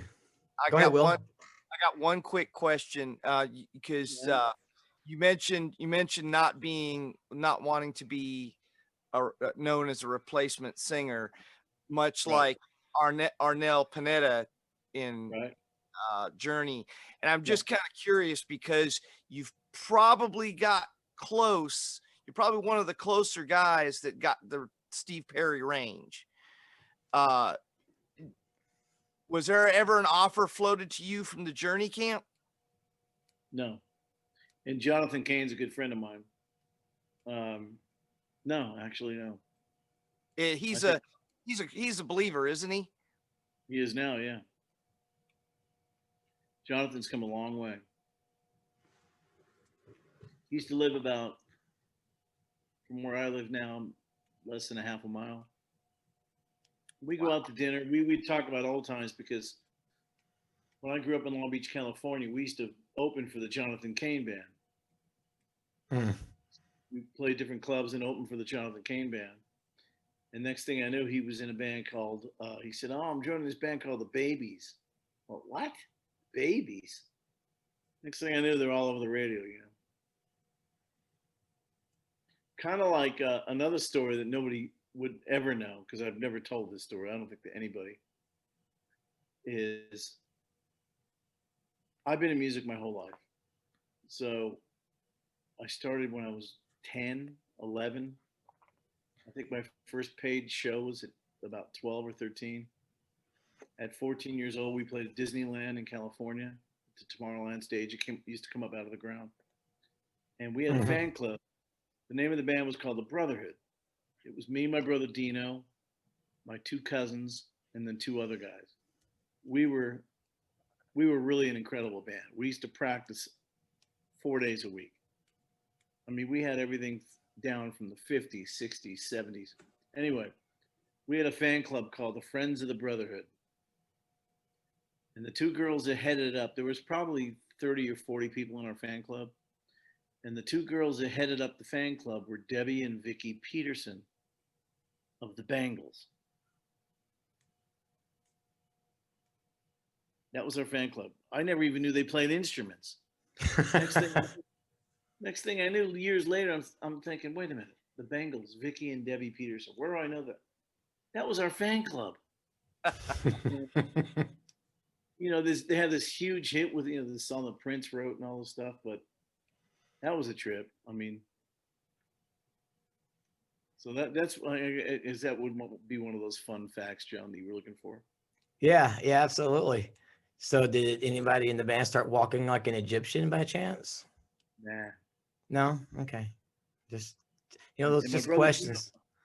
My brother Dino discovered Katy Perry. Oh, really? Her name was Katie Hudson, and he went out to do see a showcase in LA, and there were 5 bands on the showcase, and a bunch of all these record companies are there waiting to sign these bands, and this little girl came out and did 2 or 3 songs on an acoustic and a vocal before the showcase was to start. Rosie Greer, remember the football player, Rosie Greer? It's his church. I do not. Out in California. Yeah, you got to be old my age to know that. But this little girl named Katie Hudson opened it with a couple of songs on acoustic. Everybody's flocking to the bands from the showcase after the show. And Dina went up to whoever put the thing on. It wasn't Rosie put it on, but he talked to whoever was in charge. Who is that little girl that opened up? Oh, that's Katie Hudson. She's only 16. She's not ready to do anything.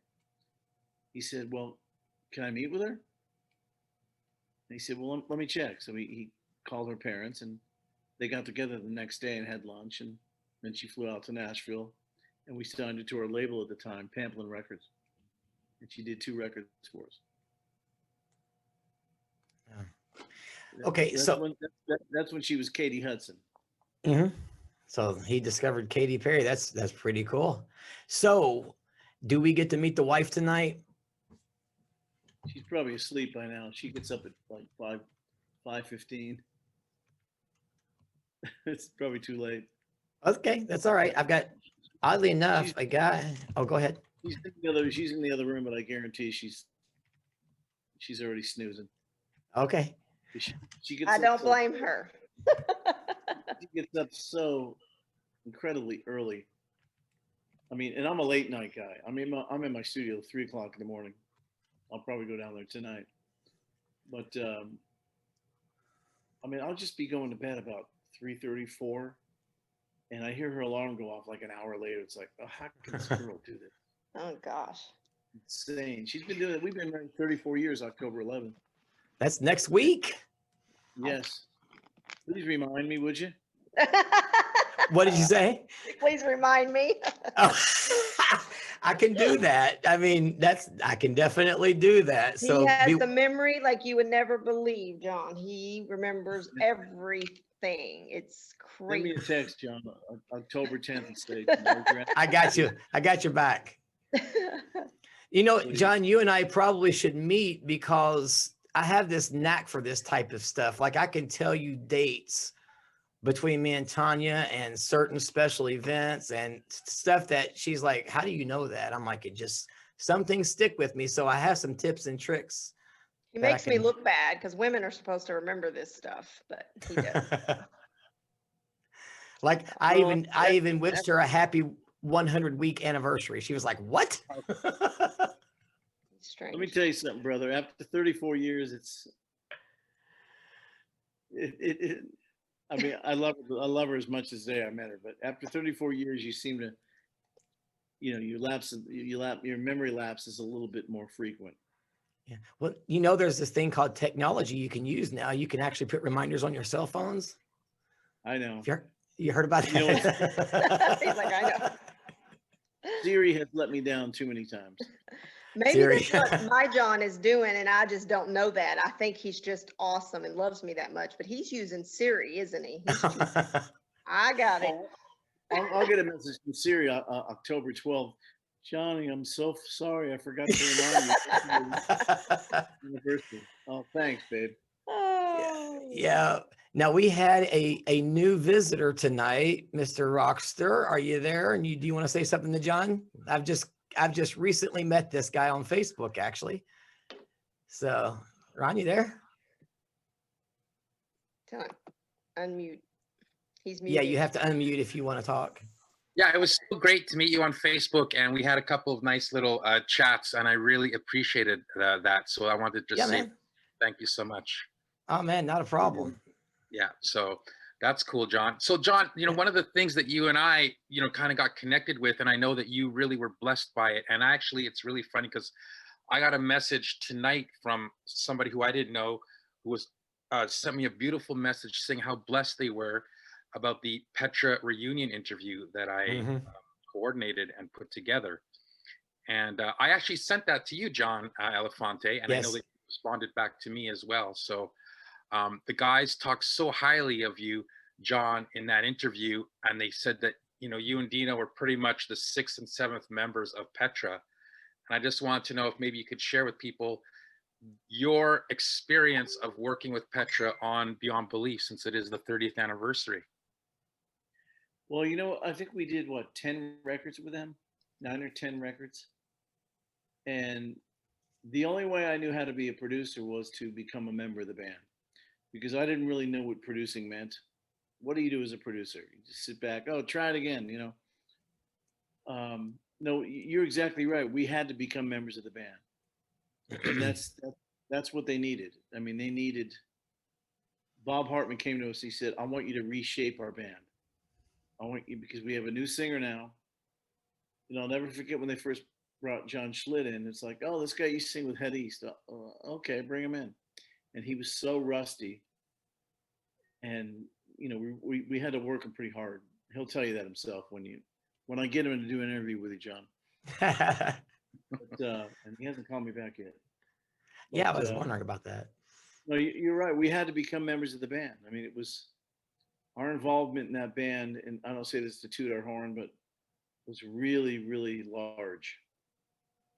I mean, when we did a Petra record for 2.5, 3 months, however long it took to do the record, I lived it every day. You know, I'd wake up in the morning, you know, coming up with new melodies. You know, I'd wake up in the morning coming up with new keyboard parts and drum parts. And I mean, it was like making a solo album for myself. Not to take anything away from them, because Bob Hartman's brilliant. And John's a brilliant singer. He, at the beginning, he was just rusty, and we needed to knock some of that rust off. And he didn't like it, because I used to beat the living daylights out of him. Well, actually, it was Bob Hartman said in that interview that he really credits a lot of Petra's success to you guys. Well, I mean, I appreciate that. I won't elaborate on that, because I don't want to sound braggadocio, but we were part of the band, like you said. I mean, whatever that means. I mean, it was I think it was God's will for it to happen, and it happened in a big way. I mean, Petra was the band that the hit people love to hate. And that really upset me. It's like, Petra, oh gosh, Petra. It's like, really? Have you listened to him lately? And why do you hate him so much? Oh, it's Petra. Okay, why, you know, what's wrong with Petra? Oh, it's just a goofy Christian band. And I was never able to accept that. You know, like I told you earlier, John, when I went to one of the shows at the Rose Bowl, I think it was in California, and I saw people just crying and coming to the Lord in droves. Yep. That's all I needed to see. That's all I needed to see. That's what told me that the influence that that band and the records that we were, you know, instrumental in making, how much it meant to people, and their spiritual well-being. That's when it just hit my heart and went, wow, we're part of this. These people coming forward, just accepting the Lord because of a song on Beyond Belief or whatever. I mean, that's what turned it all around for me. Mm-hmm. Well, I'll say this, man, it's, excuse me. I actually teach marriage ministry. Like I do scriptural studies on marriage, and I teach it. And we're in a segment right now about talking about we all are parts of the body. And does that mean that the custodian at the church is any less important than the pastor? And my response is, you go into a church that has toilet paper on the floor, dirty toilets, trash in the foyer, they're not going to come in and listen to a great pastor, because they're going to turn around and walk out. So we all have a part in what God's plan is. And even though it doesn't seem as glamorous in human eyes, it's your gift. And so I think about people like yourself, you know, you're on the CD covers and all that, but you're not on the stage playing with bands like Petra, but you've put them in a position to be able to minister like they do. And excuse me, somebody today said, because I was talking about this, they said, can't remember. Oh, he was a chauffeur, and he always chauffeured the pastor of this church around. And he wanted to be a pastor so bad. And God flat out got on him, almost like your hotel room, and said, if you minister to 100 people and they became saved, you wouldn't get credit because I did not call you to be a pastor. But everybody that man, meaning the pastor, leads to Christ, you get accredited for because you're doing what I've called you to do. So that's what I'm thinking as you're talking about how awesome it is to be part of being with Petra and doing what you do for them, which is not being the lead singer for Kansas or Mastedon. It's kind of behind the scenes, but every bit as important. I agree. God works in mysterious ways. I mean, there's no doubt about it. Absolutely. But that's I've seen too many examples of it in my life. Yep. I mean, I've had emails from people that said, "Oh, I met you back at the Harvest Crusade in California, and you prayed with me for a few seconds, and that it just how much it meant to them." And it's like, I don't even remember that. Yeah. Just like I don't remember Philip's. What was it, Philip? The Donkey Kong. Joseph. Joseph. I'm sorry, Joseph. Yeah, Joseph. Yeah. I don't remember the Donkey Kong, but it meant something to him, and now it means something to me. Yeah. Yeah. It was our connection. You know what I mean? Yep. And it wasn't so much that, it's not so much about the Donkey Kong. It's the connection that we made at the time. Well, I remember, I think it was my dad. Oh, I know it was my dad that turned me on to Kansas, but I'm thinking 1980. So it was just before you arrived. It was the Point of No Return record. Huh? The Point of No Return, no, actually came out in 78. Yeah. Well, that's what the first memories I have of Kansas, actually. Okay. And then I think you joined in 81, was it? End of 80. End of 80. Yeah. And then, like I was talking to you earlier, I still can't think of the name of that song, but because somebody helped me out here, Fight Fire with Fire. What were the 3 bigger songs that you guys released with you? Fight Fire with Fire. Play the game tonight. That's it. That's the one. Thank you. When you don't know, just go to the source. I was 3 or 4 years old when that came out. There you go, John.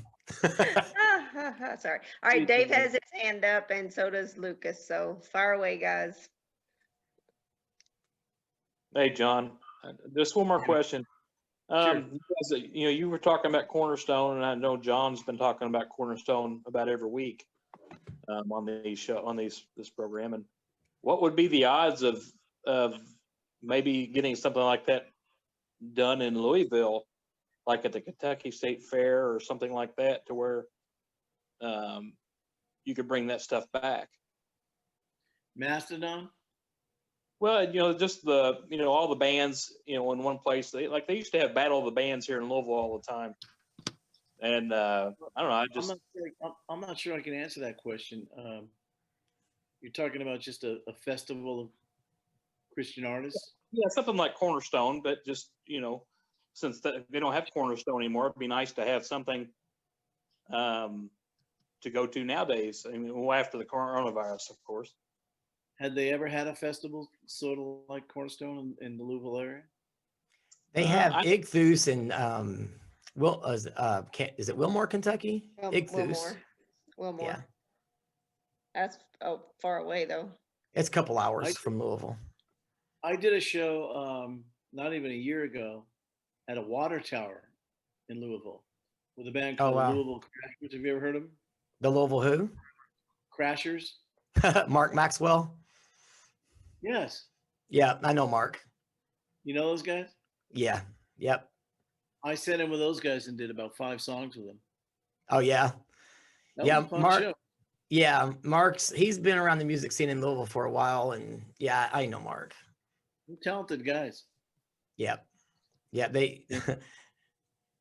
That's usually the band I play with at the Derby, the gala for the Kentucky Derby as well, which I've done Oh, the last 5 years in a row, and I've missed 1 year, and I missed this year because obviously it was postponed.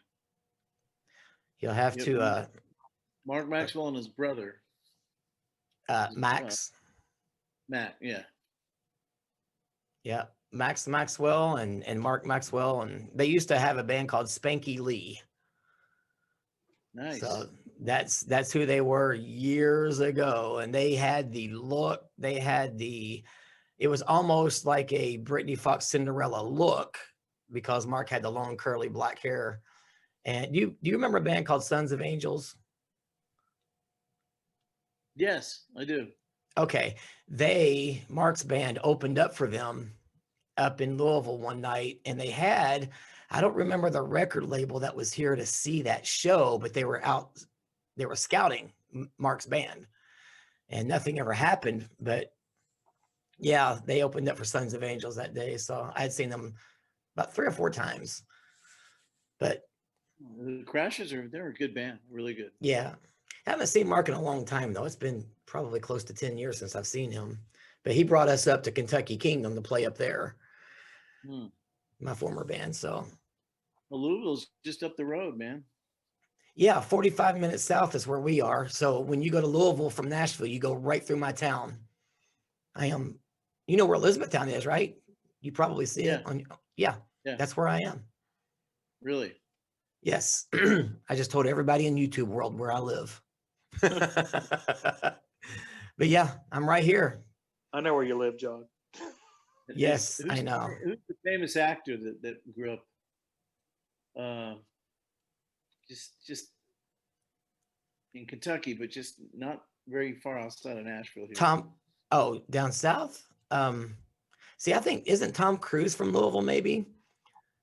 No, I think who was the guy that played in the pirate movies? What's his name? Johnny Depp, who's from Kentucky.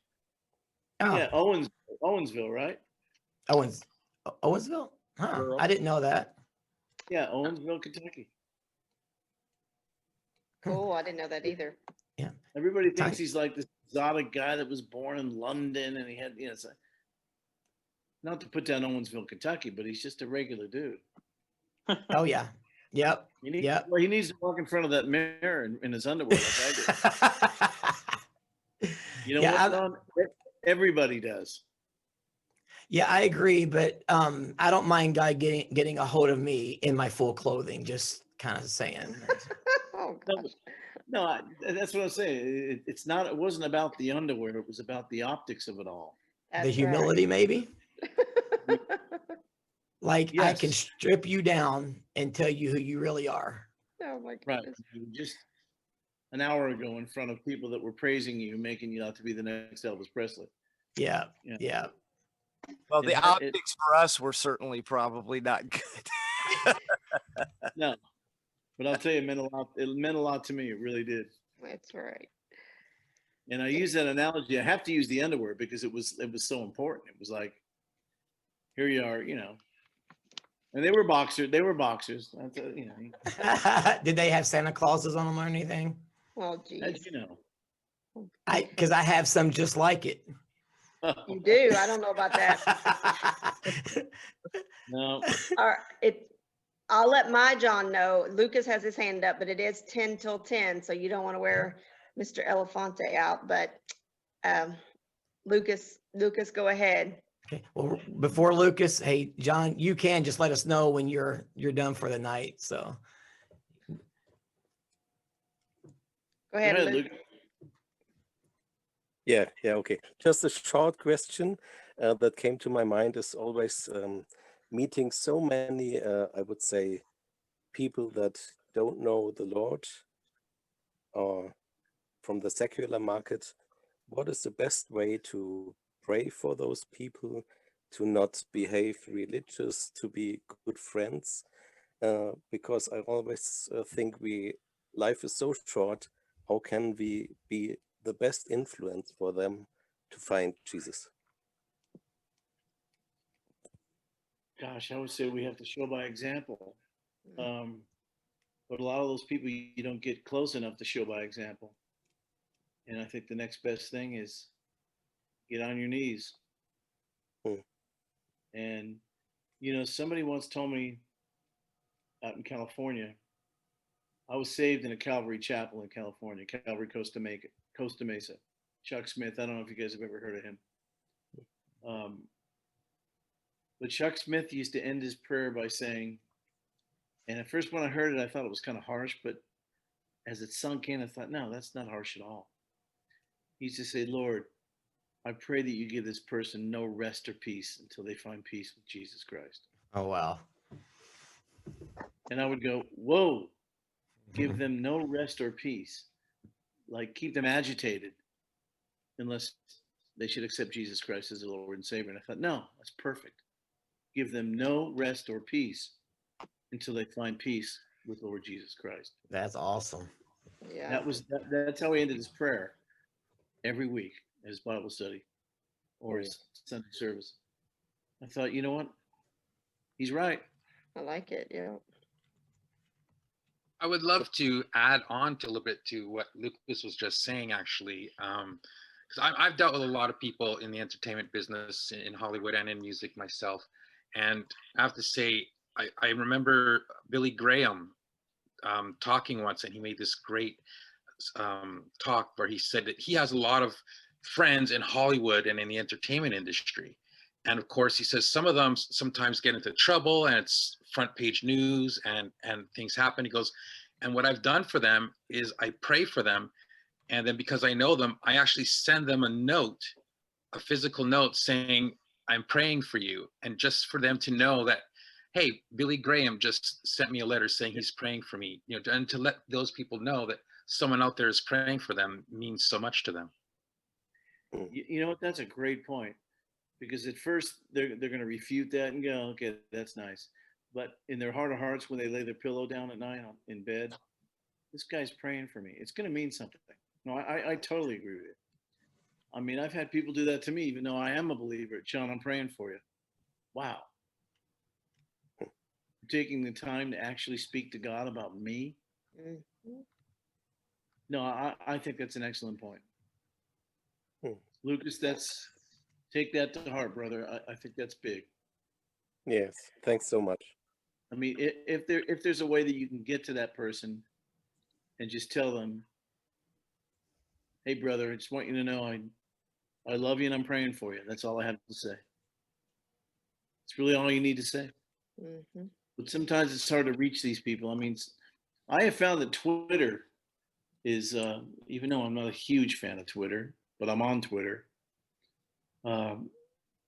is a good, quick way to reach people. Because you could send them messages and they get most of them. I don't know if they'll respond, but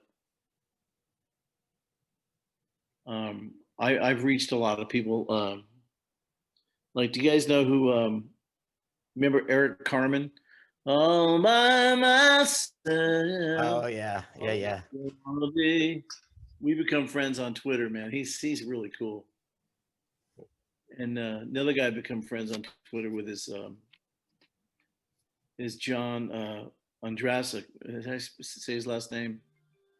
He did Superman. Remember that song Superman? He's a great artist. He's great. Sounds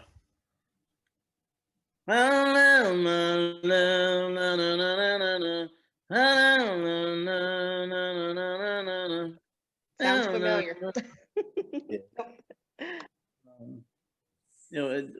What it was something about 100 years. 65 I was on and it was a great song. And then fabulous. I don't know that I know that song, but I think I could probably memorize the lyrics pretty fast. Well, if I played it for you, you'd know it. Definitely. Oh yeah, I know exactly what he's talking about, but I can't think of the name of the song. Yeah. Now we have excuse me again. We have yet another new addition to the room tonight. Malcolm, do you want to say anything to John? All right, if the pipe is Catholic. Sorry, that's an Australian joke. I'll put it in an American accent and you might get the joke. Is the Pope a Catholic? Is the Pope Catholic? It's an Australian term. If someone you says, "Do you want to talk to someone?" The answer is absolutely. But you say, "Is the Pope a Catholic?" Yeah, I get it. Oh. I say that too. Yeah. Anyway, hello from Melbourne, Australia. How you doing, buddy? Welcome. Yeah, no, John, it's pretty amazing that you would be prepared to offer yourself, you know, to such a small group of people spread all around the world who want to ask you all sorts of random questions. It's very cool. What time is it there? What time it's is it? 1 o'clock on Monday afternoon. Oh, really? Okay. Yeah, it was just lucky that for once something that happened in America happened to be useful on my time zone. I ran a music shop called Christian Music Products for about 15 years in the 80s and early 90s. And obviously we sold a lot of your stuff, both as Kansas and because I didn't just have stuff that was available through the kind of quote unquote Christian music wholesalers. We'd get Kansas stuff in there, and we'd have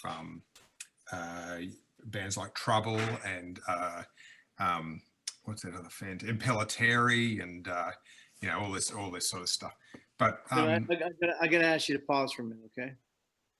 Go ahead. Hold that thought though. John. Yes, sir. John Shelton. Wait, hang on, John. Oh, hang on, buddy. I didn't mean to interrupt you, but I called John and Petra earlier.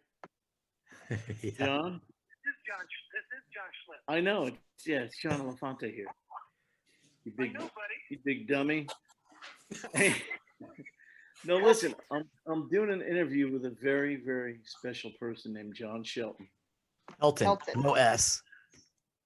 Okay. The Blind Fury. And they're all huge fans of yours, John. So I tried calling you. You didn't answer, but you finally did answer. Say hi to John Shelton. It's Helton without the S. Oh, I'm sorry, John Helton. Say no. John Schlitt, what's up, buddy? Hello. I'm I'm out here with one of my kids out here in Scottsdale. So I did something very unusual. I took some time off. Yeah. Well, John, they're all big fans. We won't keep you because I got a gentleman from Australia that I want to talk to. But these guys are all really big fans of yours, and they love you. And so And tell him to respond to my text message. Yeah, he wants to get you on the show. It's a Zoom thing, and it's really cool. A lot of really great people. Oh, well, just have him connect me. We'll get together for sure. You got it. Well, be safe, John. I'll talk to you soon, buddy. You got it, buddy. All right, man. Okay, man. I told you That's pretty funny. Sorry about that, Malcolm. I'm sorry. No problem at all. No problem at all. So what I actually wanted to ask you was, I'm a fan of obviously all the work you did in Kansas, and then when you did your first or second album in the gospel market, the music was obviously nowhere near as heavy and, you know, politely not quite as interesting. Obviously, it's hard to be as interesting as Kansas. But I actually met you at GMA, and I, you know, in my traditionally subtle, gentle Australian way, walked up to you and said, "Why aren't you singing more rock and roll?" And you actually very graciously said that you had, it's, what is it, 20 years ago now, so it's hard to remember, but that you'd had some vocal pathology and that you'd actually been in a position where you weren't able, or you were less keen about seeing the really high and heavier stuff, and that's why you'd gone, you know, you'd done an album that was more mellow. I went through a period where I just didn't want to sing the real high, you know, strenuous stuff. I don't think it was an inability, because I always had the ability. But if you listen to anything after that, you'll notice that everything started getting much harder. Right after Defying Gravity into Mastedon 3. Yep. Revolution of Mind. I was thinking it was more about the era of corridors that I spoke to you. Yeah, Corridors is pretty mellow. And right after that, it started getting much heavier. And if you listen to my newest record, On My Way to the Sun, if you listen to Revolution of Mind, it's very heavy. Okay, so there wasn't the part of the reason I'm interested is because my wife's actually a vocal sort of professor here in Australia, and we've spent quite a bit of time at the Vanderbilt voice clinic. Oh yeah, that's.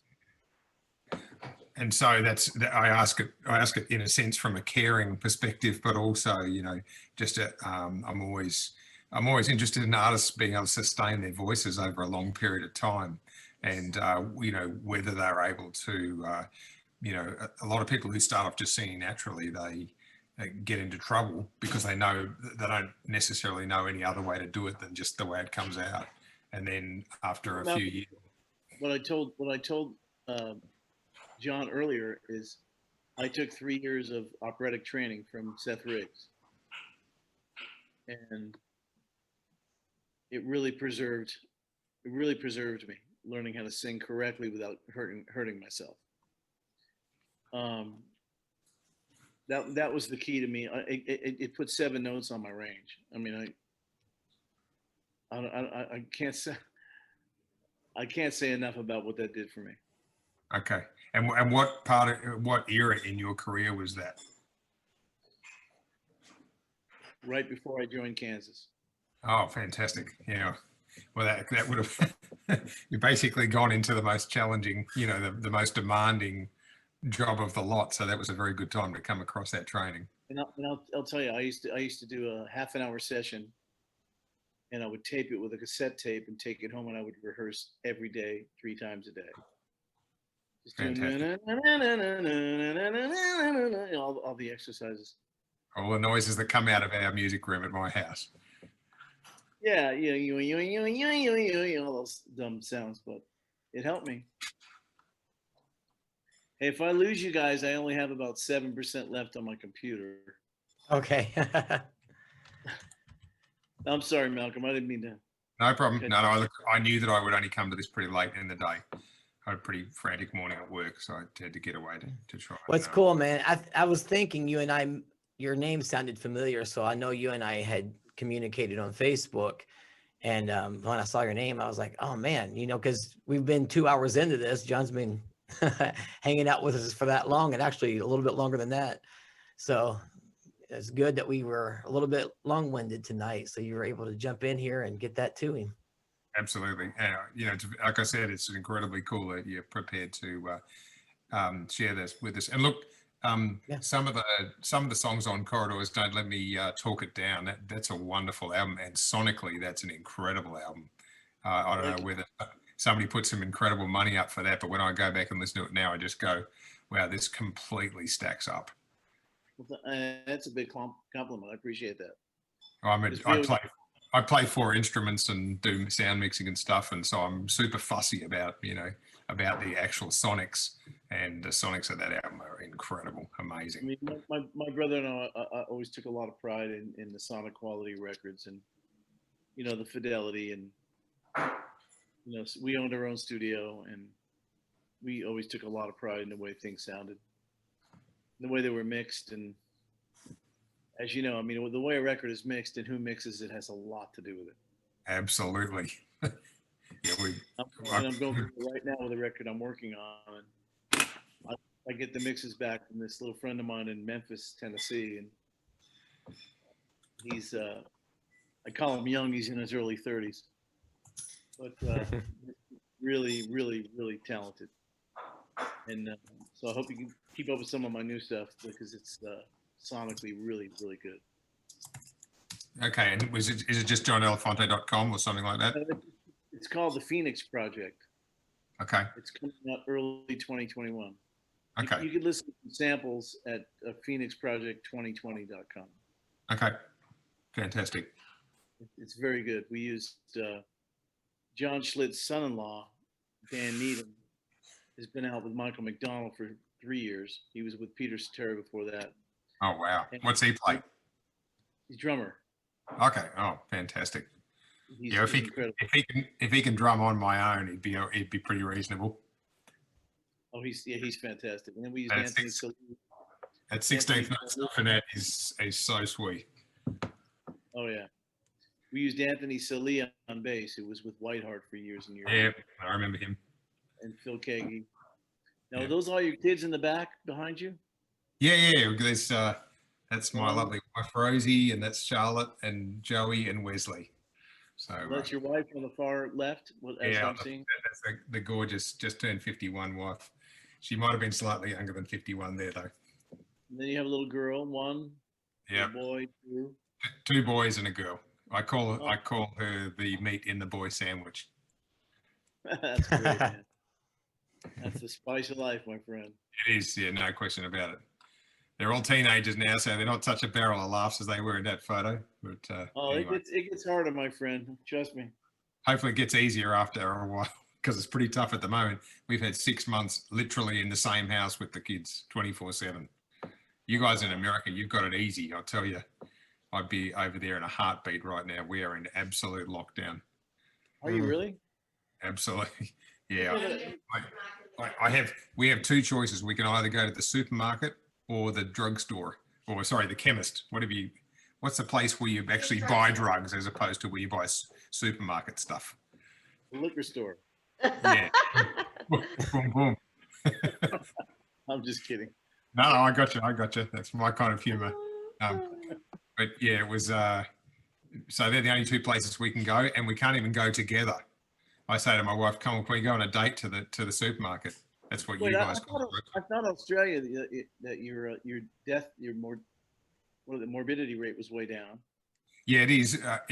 But the state we're in, which is Victoria, we have 90% of Australia's cases, and our city has 85% of Australia's cases. So we're just unlucky enough to be in this city. So it's pretty unpleasant time. You're not in a great part of the country. No, look, mate, I have enjoyed music. Has got me through, I'll tell you. And I bought a brand new Fender Strat a couple of months back, and I've been trying to learn the fretboard on that, having played bass for 30 years, and that's been hard work. But good brain test.